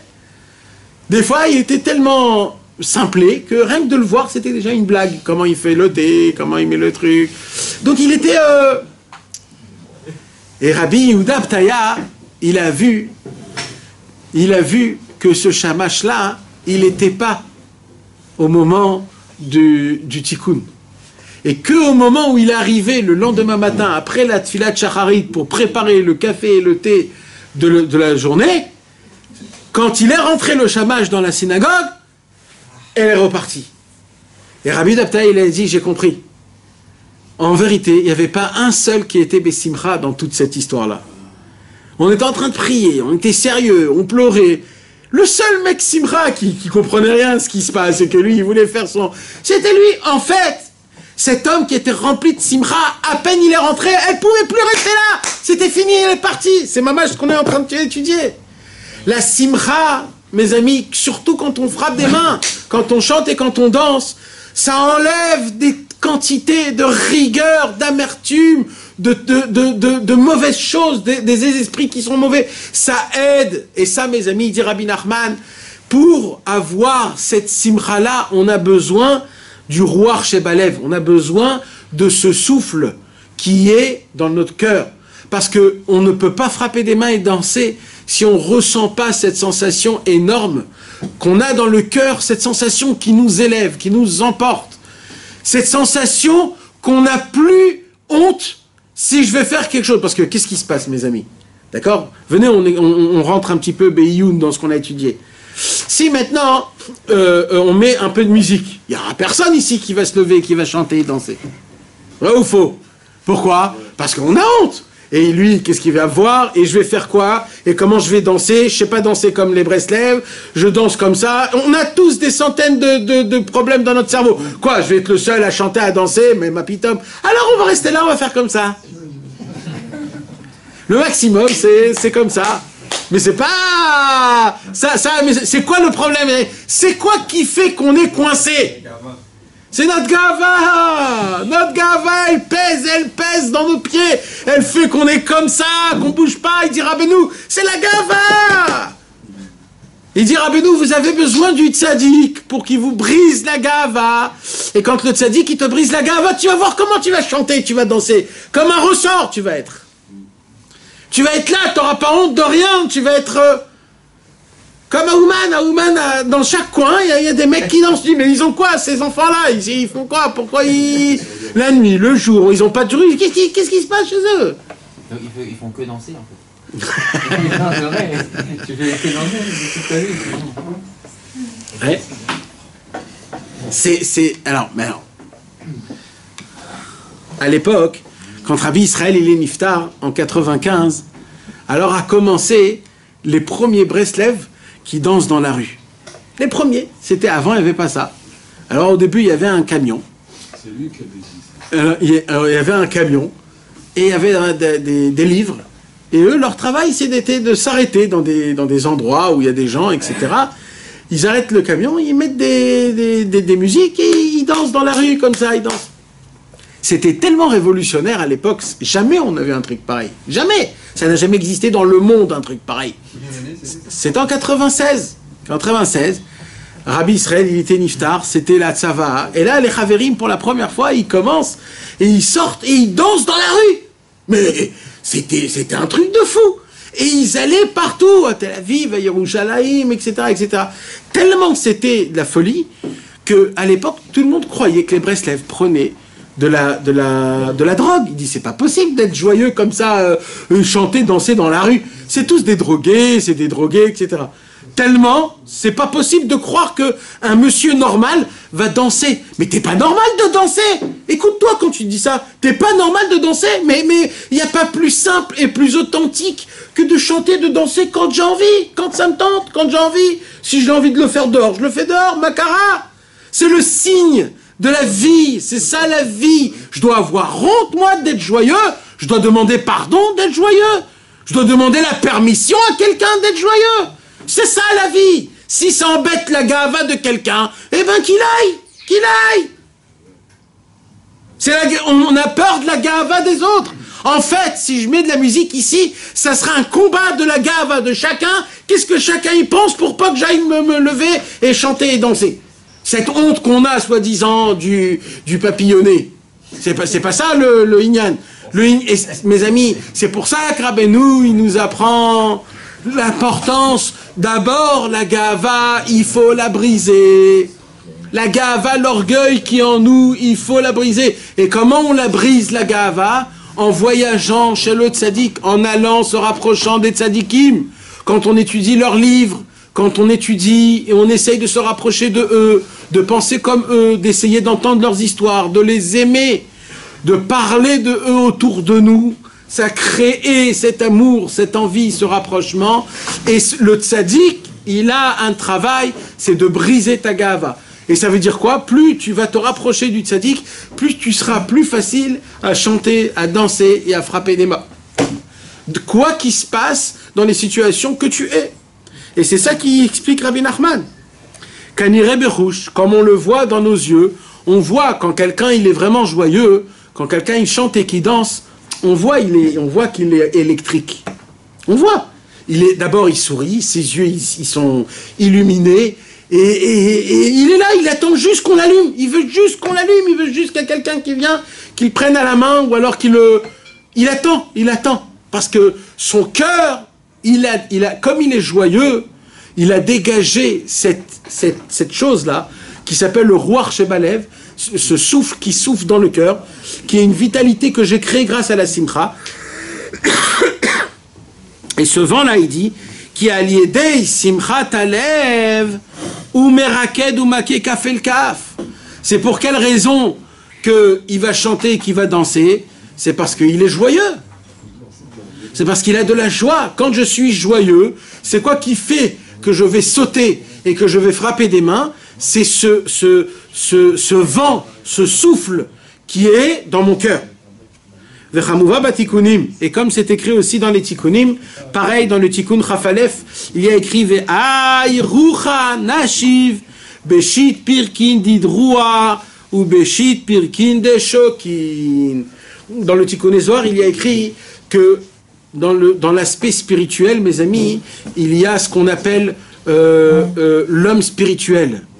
Dans l'homme spirituel, dans le nez, vous savez, mes amis, c'est Tiferet, c'est le vav, c'est comme un vav. Le nez, c'est comme un vav. D'accord? Donc, dans le nez, il y a un souffle qui sort comme un vav. Ce vav, ce souffle, c'est le rouar. D'ailleurs, c'est avec le nez qu'on respire. Et c'est un vav qui sort. Ce vav, il descend directement où? Alors, il dit dans les 3 parties des mains et dans les 3 parties des pieds. Dans la main, il y a 3 parties. Il y a là, c'est quoi ça? Ça c'est le bras, et ça c'est quoi? L'avant-bras, le bras et la main. D'accord? Donc c'est 3. Et il y a aussi dans les pieds, il y a la cuisse, il y a le mollet et le pied. Donc c'est 3. D'accord? Donc, Beshit Pirkin de Adaim, dans les 6 niveaux des mains, dans les 2 mains, droite. C'est le genou, c'est les articulations qui parlent. Alors, Beshit Pirkin dit Droua. Droua, c'est les mains. Dans les 6, ou Beshit Pirkin de Shokin. Shokin, c'est la jambe. Le genou. La jambe. La jambe, en araméen. Ve'i Bechinat Amchat Kaf ou Bechinat Rikudim. En fait, il y a danser avec les mains et il y a danser avec les pieds. Danser avec les pieds, on sait ce que c'est, on danse avec les pieds. Comment on peut danser avec les mains quand on frappe des mains? Alors ça s'appelle de danser. C'est de créer, en fait c'est pour cela que quand on frappe des mains, mes amis, on crée un souffle. Il dit Rabbeinu que le souffle, quand un homme il habite en Chutz Laaretz, quand un homme il habite en dehors de Eretz Israël, il écrit que la prière, elle faut qu'elle aille jusqu'en Eretz Israël. Comment on fait alors pour les gens qui prient, qui habitent en Chutz Laaretz? Il dit Rabbeinu, quand tu frappes des mains pendant la prière, l'air qui sort du frappe des mains, c'est Avira d'Eretz Israël. Imaginez-vous de quoi on parle. Et quand tu frappes des mains, donc quand tu pries, tu fais rentrer ta prière dans Avira d'Eretz Israël, dans l'air d'Eretz Israël, et comme ça elle arrive plus vite à monter. Donc imaginez-vous mes amis, quand on chante et quand on danse, on crée un rouar, on crée un vent, un souffle qui sort de nous. Ce souffle-là, c'est un souffle qui a la possibilité à se battre contre la Gahava, contre le Haronav, contre la Avodazara, contre tous les problèmes qu'il y a dans le monde. Et donc ce vent, il rentre dans toutes tes mains et dans tous tes pieds. Ve'u bechinat amchat kaf u bechinat rekudim, ve'zeu bechinat libo nasa et raglav. Libo nasa, d'où on apprend que le cœur a la possibilité de nous faire bouger, de nous faire danser. Alors on apprend ça de Yaakov Avinu. On raconte que quand Yaakov Avinu, regardez dans le petit 35, j'ai rapporté ici Vaïssa Yaakov Raglav Amar Rabbi Acha Chaye Besarim Lev Marpe Kivan Shenit Baser Besora Tova Ta'in Libe Yat Ragloi Adamra Kreisatan Ragla. Quand Yaakov Avinu il a dormi et il a rêvé du soulam, de l'échelle, où Akadosh Baruch Hu, il voit les 4 exils que le peuple juif il va passer. Yaakov Avinu, il a eu très peur. Vaïra, Vaïachatz, Vaïchatzlo. Il a eu très peur, Yaakov Avinu. Oh là là, ma descendance va souffrir autant, comment c'est possible? Et là, Akadosh Baruch Hu, il lui a dit, ne t'inquiète pas, je serai avec toi, jamais je laisserai tes enfants et ta descendance. Il lui a béni toutes les bénédictions, et quand il s'est réveillé, il y a écrit quand il est allé dormir, il était lourd comme un sac de pierre, et quand il s'est réveillé, il était comme une plume. Il était souple comme une plume. Pourquoi? Il dit parce que avant d'aller dormir, il avait vu toutes les exils du peuple juif, et tellement il a vu ça, il était éclaté, il était épuisé, il était abasourdi, on dit. Il était abattu, effondré. Mais au moment où il a appris la bonne nouvelle que Akadosh Baruch Hu jamais va le laisser, alors il a écrit Libo Nasa et Traglav. Il sautait, il marchait en sautant. Vous savez, c'est comme les enfants quand ils vont au petit manège ou au petit. Alors ils marchent en sautant. Pourquoi? Parce qu'ils sont tellement souples, ils sont tellement joyeux, ils ont tellement la joie de vivre, ils sont tellement vivants que à chaque instant ils veulent sauter, ils veulent monter, ils veulent descendre, ils veulent démonter, tout ils veulent. Pourquoi? Parce qu'ils sont complètement souples, ils veulent vivre et vivre et vivre. Et la vitalité, c'est le mouvement. Donc nous, mes amis, notre problème à nous, c'est quoi? D'après ce qu'il y a écrit ici, c'est que dans notre cœur, il nous manque ce souffle-là.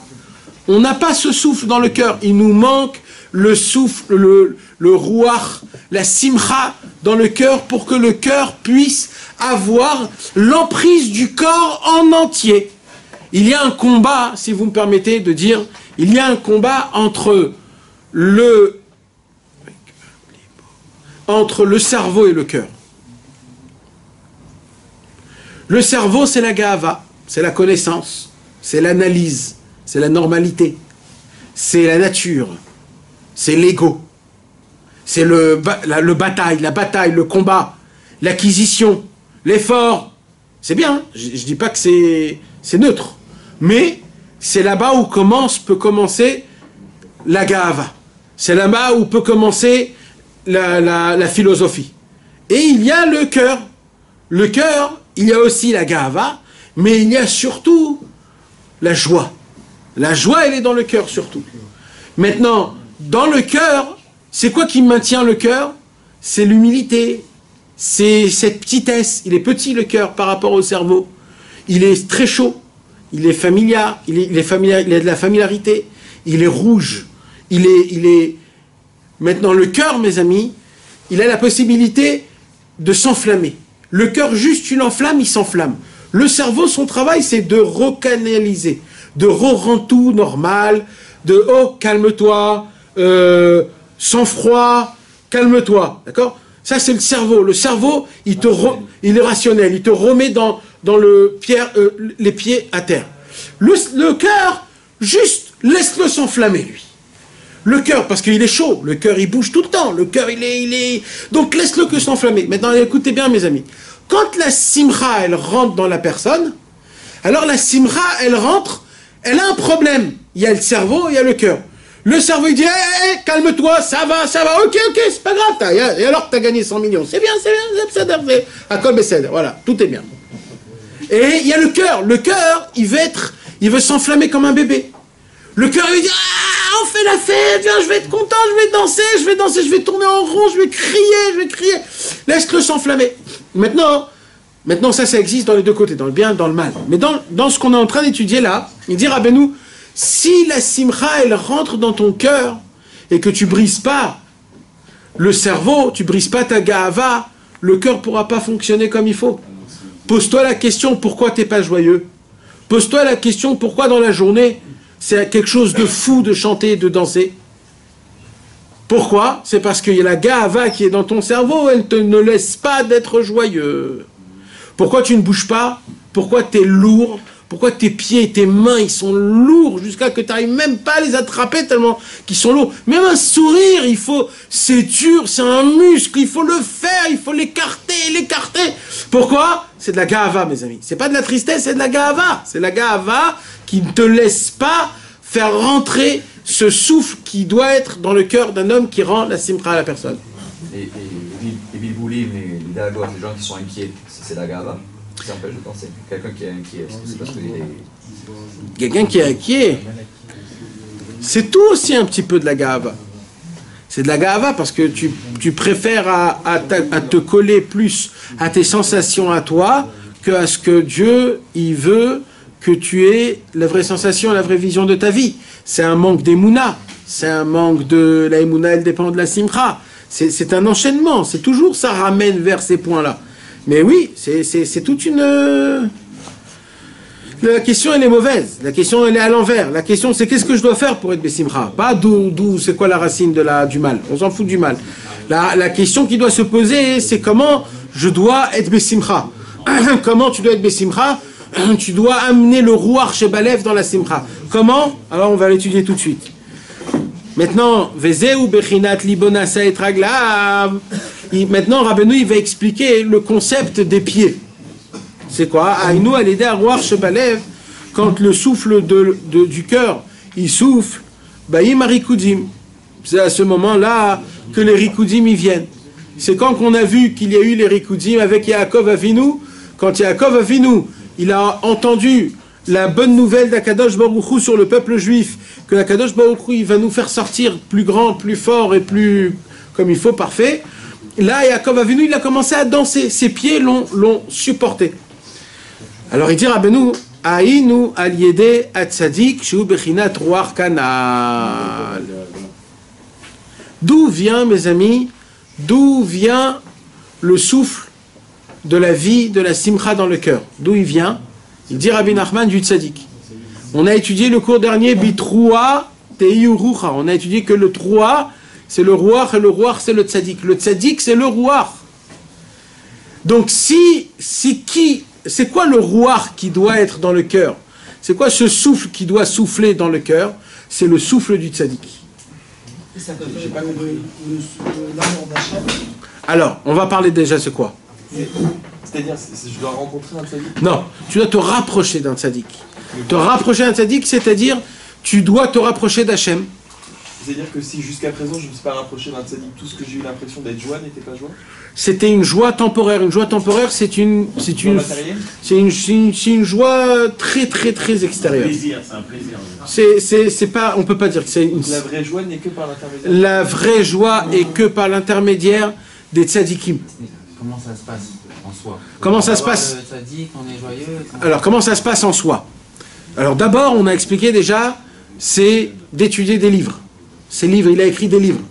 D'accord? Le tzaddik, il a écrit des livres. C'est quoi les livres qu'il a écrits, le tzaddik? Les tzadikim. Ce sont des conseils comment appliquer la Torah elle-même.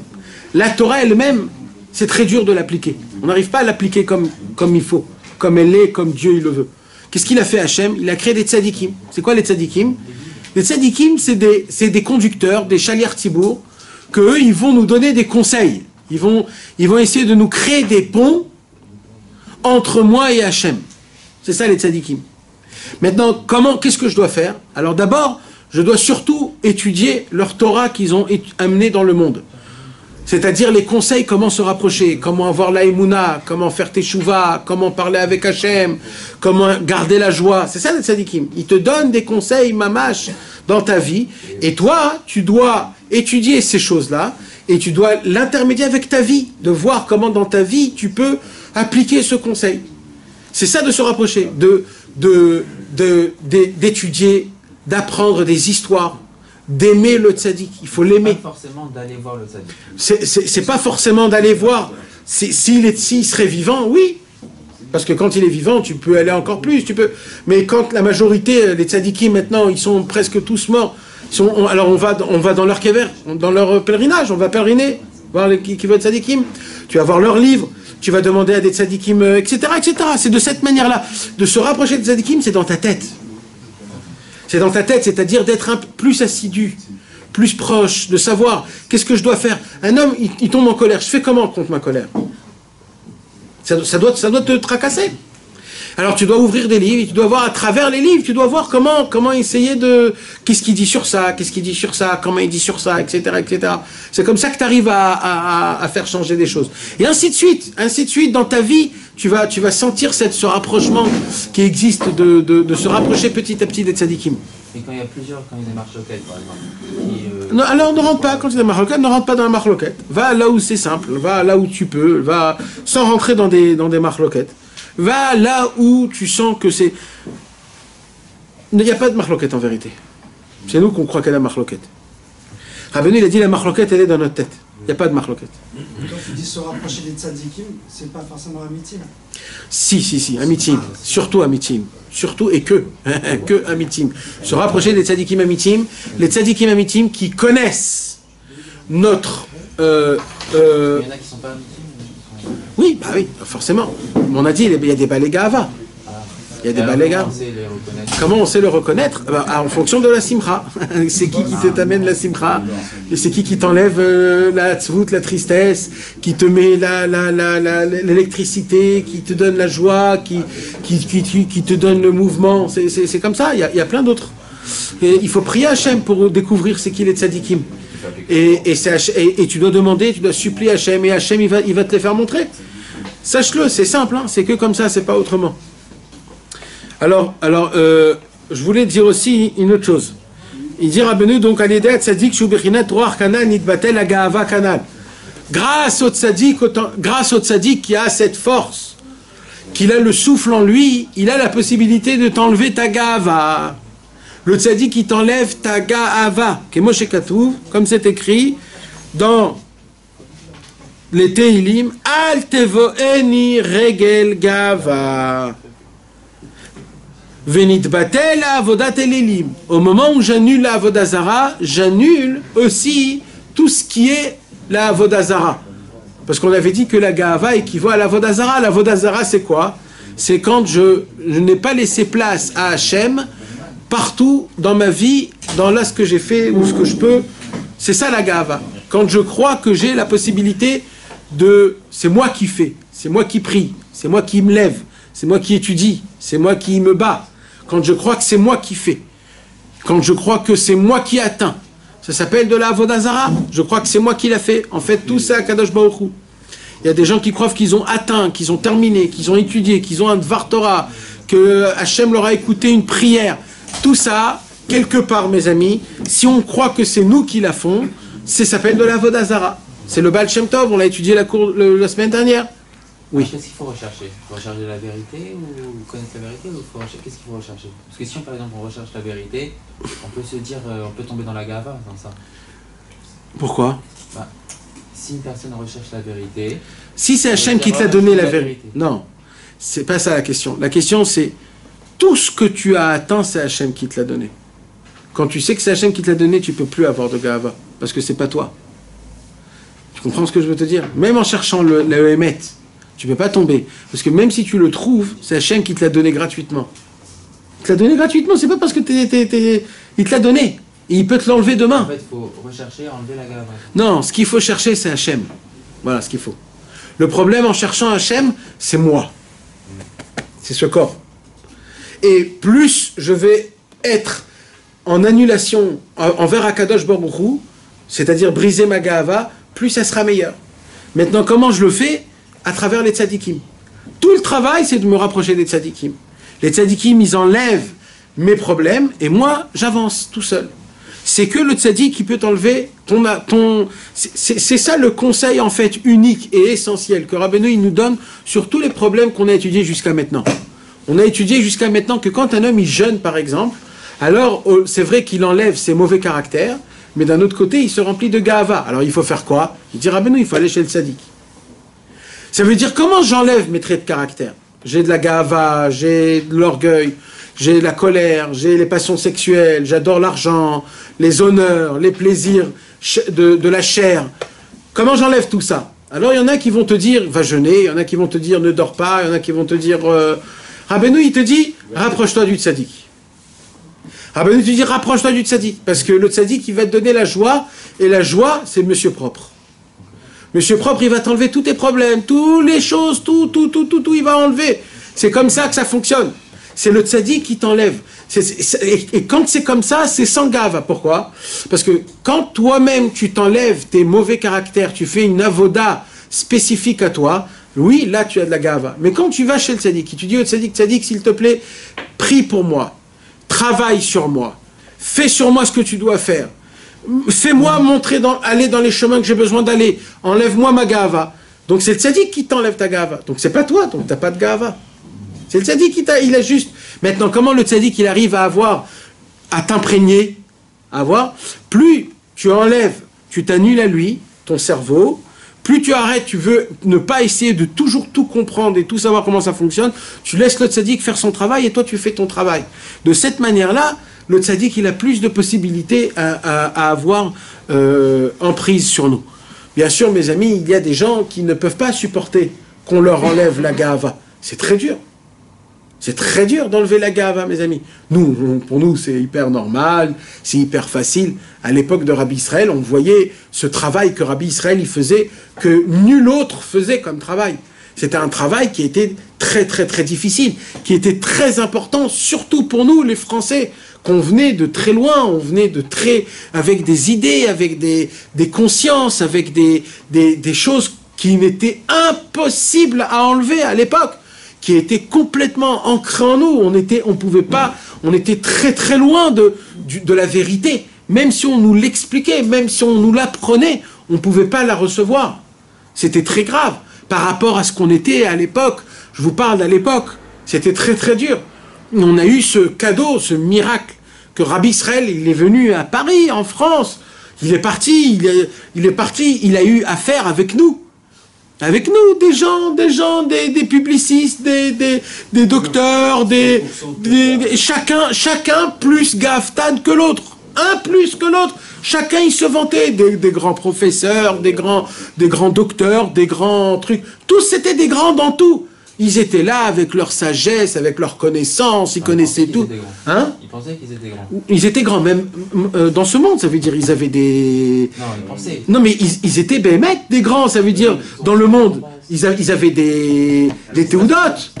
C'était des docteurs, c'était bémecs des gens importants. Ils rentraient dans des hôpitaux, c'était bémecs des gens vraiment importants. Dans ce monde-ci, je te parle. Mais remplis de gava, soi-disant religieux, soi-disant... Mais dans un shaker énorme. Maintenant, personne au monde pourrait nous faire sortir de là-bas. Personne. Parce que si je viens, je te dis, frérot, tu trompes, tout de suite, mais ma pita, mais comment, mais de quoi tu parles, mais tout de suite. Donc personne pourrait me remettre dans mon chemin. Personne. La Torah, les rabbanim, tous, personne n'a eu effet à ces gens-là. Personne. Mais est-ce qu'on a le droit de féliciter quelqu'un? Alors attends, ça c'est une autre chose. Ça c'est une autre chose. Au risque de nourrir sa gave. Alors tout de suite, tu me rappelleras, je vais répondre à ça. Ce qu'il a fait Rabbi Israël, c'est que quand il est venu en France, et que certaines personnes est venues le voir pour se rapprocher du Hémet et du Tzadik et de Rabbi Nachman et de tout la Avodat Hashem, etc. Alors au début, Rabbi Israël, il nous a reçus comme il faut, avec respect, avec le sourire, et quand il a vu qu'on était bien accrochés, bien comme il faut, là il a plié ses manches petit à petit. Et là, il a bien... et là, il a commencé à mater un par un. Papapam, papapam, papapam, papapam, papapam, papapam. Il a fait des choses qu'on ne peut pas comprendre. Et pas que nous a nettoyé, il nous a cassé, brisé toute ce shaker-là du connaisseur et d'orgueil pourri que c'était pas possible d'enlever. Jusqu'à que des fois on était comme des torchons, ils nous criaient comme des torchons, ils nous rendaient une miette. Et après il nous demandait pardon, il disait excuse-moi, j'ai vu, c'est comme ça que ça doit se passer, c'est des cadeaux. Et il y avait des gens qui disaient Rabbi Israël, arrête. Et il arrêtait. Il savait, il y avait des gens qui pouvaient, il y avait des gens qui pouvaient pas. Heureux celui qui a eu... Il voulait pas. Il y a des gens qui veulent pas. Malassad, c'est dur, c'est ce que je suis en train de vous expliquer. De briser la gave, c'est pas pachout. C'est de briser Béhémet. C'est ton intimité. Je vais te rendre une autre personnalité. Surtout chez ceux qui avaient déjà des connaissances en Torah. Bien sûr. C'était des gens, des rabbanim, des gens importants. C'était pas Astam des gens, c'était des gens balèzes. Maintenant, de féliciter quelqu'un, quand c'est fait par amour et entre copains, Zébessé d'Argamour. Il n'y a pas de problème. Et il faut que tu saches une chose. Ce qui sort de ton cœur, ça rentre dans le cœur. Si tu veux faire du tmanik à ton copain, alors quand tu vas lui féliciter, ça va lui faire du mal. Mais si Béhémet, tu l'aimes, et Béhémet, tu veux le renforcer, ça ne peut pas faire du mal. permettez-moi, mes amis, je suis obligé de... Je vois que le temps avance, et je suis obligé de lire avec vous un Yemé Moharanat qui touche notre Keta du Likutei Moharan. Si vous voulez ouvrir à la page numéro...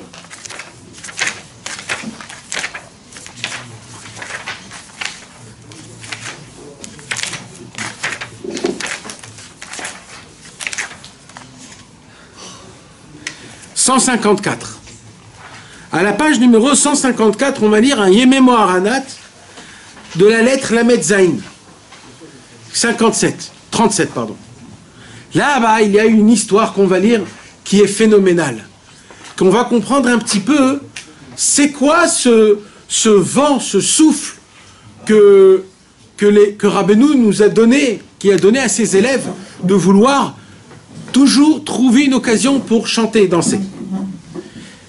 Et en plus de ça, c'est la providence divine, parce que Bezrat Hashem, ce jeudi, c'est Tou Bishvat.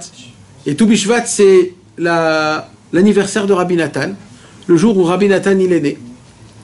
Et alors on va lire une histoire qui s'est passée à Tou Bishvat avec Rabbi Nathan. Beyom Revi'i, Chamisha Asar Beshvat. À l'époque, c'était tombé un mercredi, c'était le 15 Shevat. Asar Rabbi Yaakov Yosef Seuda Bebeito. Rabbi Yaakov Yosef était un élève de Rabbeinu. Et Rabbi Yaakov Yosef, il avait fait une Seuda chez lui à la maison de Tou Bishvat. Une Seuda avec des fruits. Vous savez, il y a un minag de faire des fruits, d'amener des fruits d'Eretz Israël, faire les brachot. Ve'ayu etzlo kol anal. Et tout, il y avait beaucoup de gens qui sont venus chez lui, beaucoup d'élèves de Rabbeinu, beaucoup d'élèves de Rabbi Nathan. ורבי דוב, נרו יאיר, וקודם הסעודה, נגמר השלום והפשרה ביניהם, וגם באותה הסעודה סיפרנו קצת מרבנו זיכרונו לברכה, ונמשך עד הערב. On a parlé de Rabbeinu pendant cette Seuda, et on a parlé de Rabbeinu depuis l'après-midi, jusqu'à le soir, jusqu'à la nuit. ואחר כך התפללנו מנחה וערבית, on a prié מנחה et ערבית. Tout ça, c'est Rabbi Nathan qui raconte son Tou Bishvat. וכבר הייתי יגע מאוד, et là, Rabbi Nathan, il venait à peine d'un voyage de plusieurs jours qui était en trajet depuis très très loin. Et après plusieurs jours de fatigue, de voyage, et vous savez qu'à l'époque, à Tou Bishvat, c'est le Choref, l'hiver le plus dur. Donc il a voyagé dans des neiges, il a voyagé dans des situations compliquées. Il est arrivé, Mamash, Tou Bishvat, à la fin de Tou Bishvat, fatigué, éclaté, pile poil dans cette Seuda de Rabbi Yaakov Yosef, il s'est assis. Ils ont parlé de Rabbeinu, mais Rabbi Nathan, après, il se sentait, il était out. Ça y est, il a besoin d'aller se reposer, dormir, après un voyage très très long et très fatigant. Kilo yashan tibalayla kefit sorki, il a dit toute la nuit, j'ai pas dormi déjà la nuit d'avant. Vegam bayom lo yashan tiklal, et toute la journée, j'ai pas dormi, j'étais en voyage. Alken inarti atzmi techef lishon, il s'est dit, Rabbi Nathan, je vais aller tout de suite dormir. Pour que je puisse me réveiller après pendant Chatzot. Je préfère aller dormir tout de suite, tout de suite. Ve'aiti meroutse, et maintenant Rabbi Nathan, il dit ce qu'il pense. Je me suis dit, dit Rabbi Nathan, je me suis dit, les blili torer mishnati le'echol seudat ha'erev. Rabbi Nathan, il s'est dit, même quand on va donner à manger le soir, comment ça s'appelle, le repas, le souper, le dîner, je veux pas qu'on me réveille. Tellement il était fatigué, il s'est dit, c'est pas la peine, je préfère aller dormir. Il dit Rabbi Nathan, Arkamti. Mais, quelques minutes plus tard, il s'est levé, Rabbi Nathan. Kodem Seudat Ha'erev, avant qu'on a mis le souper, avant l'oratiti le'echol ki me'at de'me'at, mais je me suis dit, je vais manger un tout petit peu. Ve'achar kach niskarti she'avar yom achamisha asar bishvat bli simcha karaoui. Et d'un coup, Rabbi Nathan, il s'est dit, oulala, Tou Bishvat est passé sans que j'étais joyeux comme il faut. Comment ils étaient tous les Chadrim, tous les Talmidim, ils étaient le 15. Ouais, à Tou Bishvat, ils étaient chez Rabbi Yaakov Yosef, tous. Rabbi Yaakov Yosef, il a fait une Seuda. D'accord? Et Rabbi Nathan, pendant ce temps-là, il était en voyage, il est arrivé vers la fin de Tou Bishvat. Il est arrivé chez Rabbi Yaakov Yosef, tout le monde était déjà là, lui, il avait déjà préparé une Seuda, mais lui, il était tellement fatigué, Rabbi Nathan, il s'est dit, je vais aller tout de suite dormir. Après, Rabbi Nathan, il s'est dit, je vais quand même me lever. il a goûté juste comme ça à la baracha. Tout le monde, pendant ce temps-là, ils étaient là-bas. Et quand Rabbi Nathan, il vient se remettre dans le lit pour aller s'endormir, il dit « Ouh là là là là là là, tout Bishvat est passé et je n'étais pas assez joyeux aujourd'hui. » Ça vous arrive une pensée comme ça dans votre journée, vous allez dormir, vous dites « Aujourd'hui, j'étais pas assez joyeux. » Hein? Eh bien, Rabbi Nathan, ça l'a contrarié, fatigué, éclaté de la journée qu'il a passée. Il n'a pas dormi 24 heures. Il était en voyage, dans des voyages qui étaient très compliqués. Il est éclaté dans son lit. Il se dit, oulala, tout Bishvat est passé sans que j'ai été joyeux. Veitralti le sameach atzmi. Qu'est-ce qu'il a fait Rabbi Nathan? Il a commencé à se rendre joyeux. Comment on se rend joyeux? Il a tapé des mains. Comment on se rend joyeux? On danse. Comment on se rend joyeux? La danse et les frappements des mains, c'est après que la joie elle est là. Comment on... Alors on fait semblant. On fait semblant. Quand on fait semblant, on est joyeux. Alors Rabbi Nathan, dans son lit, il essaye d'être joyeux. Il rigole, il rigole, il rigole, il rigole. Il est besimcha. Vitralti les sameach et atzmi. J'essayais de me rendre joyeux. Mes amis, ça c'est de l'histoire. Ça, c'est plus grand et plus haut que toutes les histoires que vous pouvez entendre, des miracles qu'on entend à droite à gauche. C'est ça la vraie Avodat Hashem. Vous voulez savoir c'est quoi Breslev? C'est ça Breslev. Breslev c'est ça mes amis. Avec rien du tout. Rien du tout. Tu es là et tu vas rentrer. Il a commencé. Vaya Sham Rabbi Yeshaya Micherkas. Hadman Sheshlomen où il y avait, à côté du lit de Rabbi Nathan, il y avait un élève de Rabbeinu qui s'appelait Rabbi Yeshaya de Tcherkas. Vechatafti oto letoch hasimcha. Je l'ai attrapé, je l'ai volé, je l'ai obligé, kidnappé à rentrer dans ma joie. Verakadeti imo bal korcho. Et avec force, je l'ai obligé de danser avec moi. Contre son gré, Hein? Contre son gré. Contre son gré. Il voulait pas. Il voulait pas. Bitrila lo aya merutseklal. Au début, il a dit, mais arrête, arrête, Rabbi Nathan, arrête de me prendre, qu'est-ce que tu me veux? Arrête, arrête. Avalani rarti oto. Je l'ai obligé de rentrer dans la ronde. Obligé. Vous connaissez des fois les petites personnes qui sont là-bas au fond, qui se mettent au fond pour pas que tu les regardes quand tu danses. Et toi, tu viens et tu le prends, il te dit, non, non, j'ai mal au pied, regarde, j'ai mal au pied. Et toi, tu le prends et tu le prends. Et Bekor, il rentre dans la ronde, Bekor. Il rarte dans Rabbi Nathan, il a obligé cet homme-là de rentrer avec lui. Mais moi, il ne pouvait pas bouger ma volonté. Moi, je l'ai pris, il ne bougera pas. Il a pris avec force. Il dit Rabbi Nathan, et grâce à ça, Nimshach alav simcha. D'un coup, cet homme-là, il a eu de la simcha. Tout à l'heure, il était avec une tête, une chenef, et là, il est avec des simcha. Achakar behemet, vraiment, une vraie simcha. C'est contagieux là. Oui.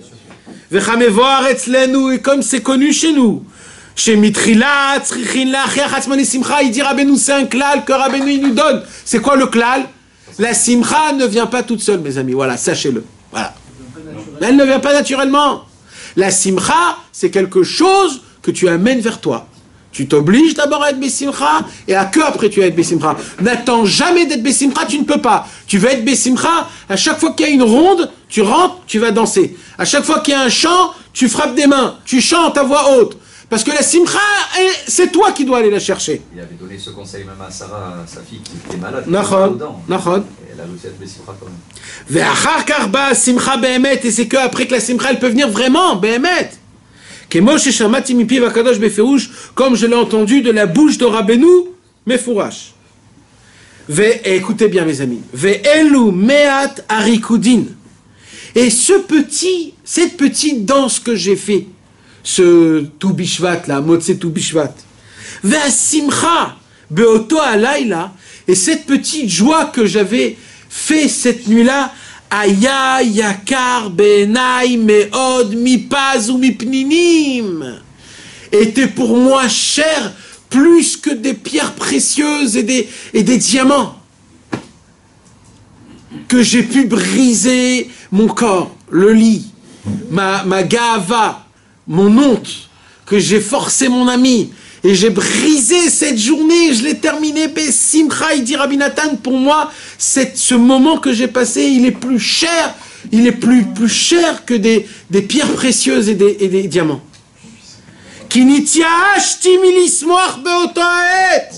Car quand j'étais dans le lit, quand je suis arrivé dans mon lit, cassé, brisé du chemin, je me suis dit, bah aujourd'hui, j'ai pas été Bessimcha comme il faut, j'ai pas dansé. Il a fait Yehush, Rabbi Nathan. Kikvar nirdamti, dit Rabbi Nathan, j'étais en train de dormir. C'était fini la journée pour moi. Ve'Hashem aya bezri. Mais Akadosh Baruch Hu, regarde, il dit Hashem aya bezri. C'est pas, je me suis levé, je me suis cassé, je me suis brisé, je me suis efforcé. Non, Hashem aya bezri. Dieu est venu dans mon aide. La vol est simcha. Il m'a fait venir avec la simcha. Shaya etzli davar gadol. Et pour moi, c'était quelque chose de très cher. Ki kol zman. Shani zoche liyot besimcha.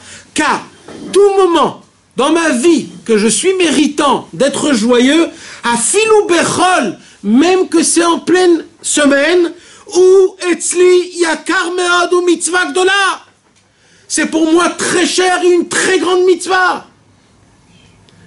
Pour Rabbi Nathan, s'il a été joyeux aujourd'hui, c'est une très grande mitzvah, c'est très cher. Et regardez combien on est loin, nous, de ça. On n'a aucune notion de ça. Pour nous, la joie, le truc, ça fait pas partie de notre conception, de notre avodat Hashem, mes amis. On est loin du Emet. Ki Rabbeinu Zichrono Livracha, car mon maître, Rabbi Nachman, il m'a mis en garde plusieurs fois, liot arsameach tamid, de toujours être joyeux, ou la riach atzmenu, et de nous obliger, bechol akochot, de toutes nos forces, liot besimcha tamid, d'être joyeux tout le temps, vaikar, et surtout, les sameach et atzma li des milad et shtuta daika. Et comment se rendre joyeux en faisant des blagues et des futilités. C'est ça le mot, futilité? Des jeux d'enfants, de faire le pitre. Rappelez-vous, mes amis, si on n'arrive pas à le faire, c'est parce qu'on est rempli de gava. Ce qui est fou, c'est que là, dans l'histoire, en fait, si c'est Otto, il a dit, on va faire comme si que je suis content. C'est-à-dire, quand je fais comme si que je suis content, ce qui se passe, c'est que je casse moi-même la gava de mon cerveau qui va me dire, mais attends, mais t'es tout seul. Mais encore, je veux dire la gava qu'il y a des gens, je vais danser, qu'est-ce qu'ils vont penser de moi? Et là, je peux la casser, celle-là. Mais celle de dire que je suis tout seul. Et moi, tout seul, je fais le fou et je me dis, mais je suis fou, quoi. Qu'est-ce qui se passe? Je suis tout seul. Ouais. Car tu casses encore plus la gava qui est dans le cerveau, qui arrête le cœur. Mamash. Ouais. Kamevor etzlenu kama pamim. Ve'al yedei ha-simcha azot. Il raconte Rabbi Nathan, grâce à cette simcha que j'ai eue avec mon copain Rabbi Yeshaya de Tcherkas, al yedei ze zachinu lismoach achar kach gam beshabbat kodesh. Ça c'était mercredi. On est resté jusqu'à Shabbat. Shabbat, on s'est renforcé, on a été joyeux tout Shabbat Kodesh.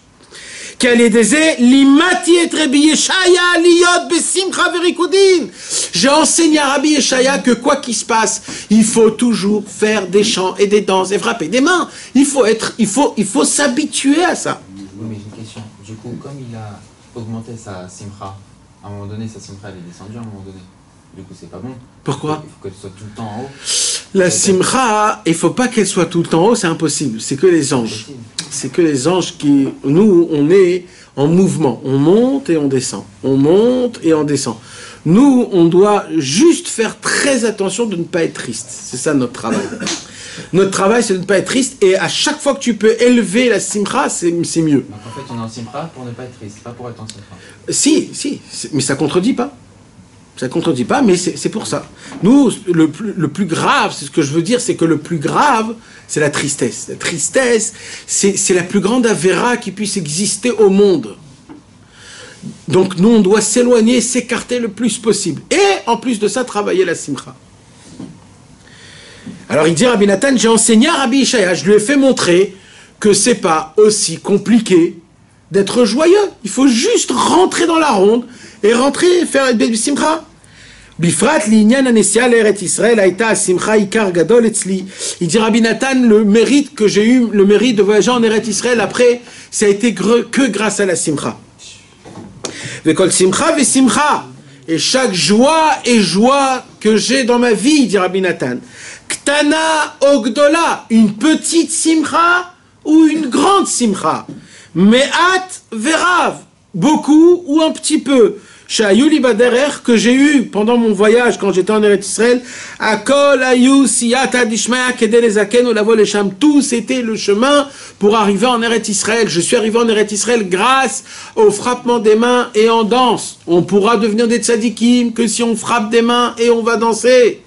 On pourra servir Hachem Behemet comme il le faut, que si on pourra chanter, danser. Mes amis, je vous ai dit que le Harizal, on lui a posé la question comment il a eu le mérite d'être le Harizal. Il a répondu parce qu'à chaque fois que je faisais une mitzvah, je chantais, je dansais, que j'étais content que j'ai fait ma mitzvah. La simcha des mitzvot, c'est ça qui m'a rendu ce que je suis. Mes amis, il nous manque d'Emouna, parce que si on aurait cru Behemet à cette histoire, on aurait compris c'est où qu'il faut mettre le point, mes amis. La prière, elle doit être Bessimcha, la Torah, elle doit être Bessimcha, le Shabbat doit être Bessimcha, même le travail, il doit être Bessimcha, à la maison, le Shalom Bayit, il doit être Bessimcha. Tous les problèmes, ils sont enlevés. Toute la racine de nos problèmes, c'est la Gava.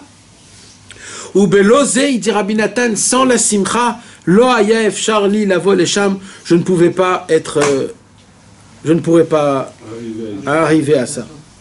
Est-ce que ça veut dire qu'il a dit c'est grâce à ça qu'il est arrivé en Israël? Oui. Ça veut dire quoi? Grâce à la Simcha, il est arrivé en Israël? Ouais. C'est la force des lettres. Pshuto kemashmao. Il n'y a pas un truc... Non, Pshuto kemashmao, à chaque fois qu'il chantait, qu'il dansait, il voyait une ouverture, comment arriver pour Eretz Israël. Maintenant ça, mes amis, il y a plusieurs... si on peut étudier dans les Iyunim, depuis la page 152 jusqu'à la page 156, déjà c'est important, et Al tevoeni regel gaava, ça c'est le pasouk dans lequel on apprend que le tzaddik il brise la gaava. Vous voulez une belle gimatria? Une belle gimatria? Il faut la vendre, les guimatriotes, parce que vous entendez, et c'est 52 une fois, 78. Il faut les vendre, les guimatriotes, mes amis. Rabbeinu, il rapporte un pasouk en disant que c'est le tzaddik qui brise la gava. C'est quoi le pasouk? Al tevoeni regel gava. Regardez, une belle guimatria. Prenez les Rachetevot et les Sofotevot de Al Tevoeni Regel Gava, ça sort la gimatria de Nachman ben Simcha ben Feige. C'est qui brise la Gava? Nachman ben Simcha ben Feige. Elle est écrite à la fin du livre, celui qui veut voir avec les nombres exacts dans la page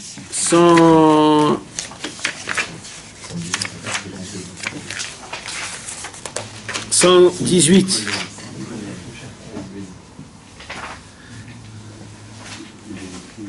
Tevoini, Tef ou Taf? Taf. Regardez à la fin, avant le petit Zaïn, dans 118, avant le petit Zaïn, Al Tevoeni Regel Gava, si vous prenez le Aleph et le Lamed, le Taf et le Yud, le Resh et le Lamed, le Gimel et le E, ça sort toutes les Rachetevot, ça sort Sofotevot, Nachman ben Simcha ben Feige. Rachetevot et Sofotevot. Ouais. Les premières et les dernières lettres. D'accord? Al Tevoeni Regel Gava. Les mains et les pieds. Raché et les sofés. Donc c'est un beau chidouche comme quoi Rabbeinu Akadosh qui a dévoilé ce travail-là, il a une emprise sur notre Gava quand on se rapproche de lui sans avoir, chas v'shalom, de marchavot ou de choses qui sont pas dans le bon chemin, Bezrat Hashem. Qu'Akadosh Baruch Hu nous donne la force, mes amis, qu'on puisse se renforcer, de s'annuler, d'être bessimcha, de frapper des mains, de danser, de chanter, d'être joyeux, et de remercier Hachem et d'être au top de notre vie, Bezrat Hachem. Force et courage.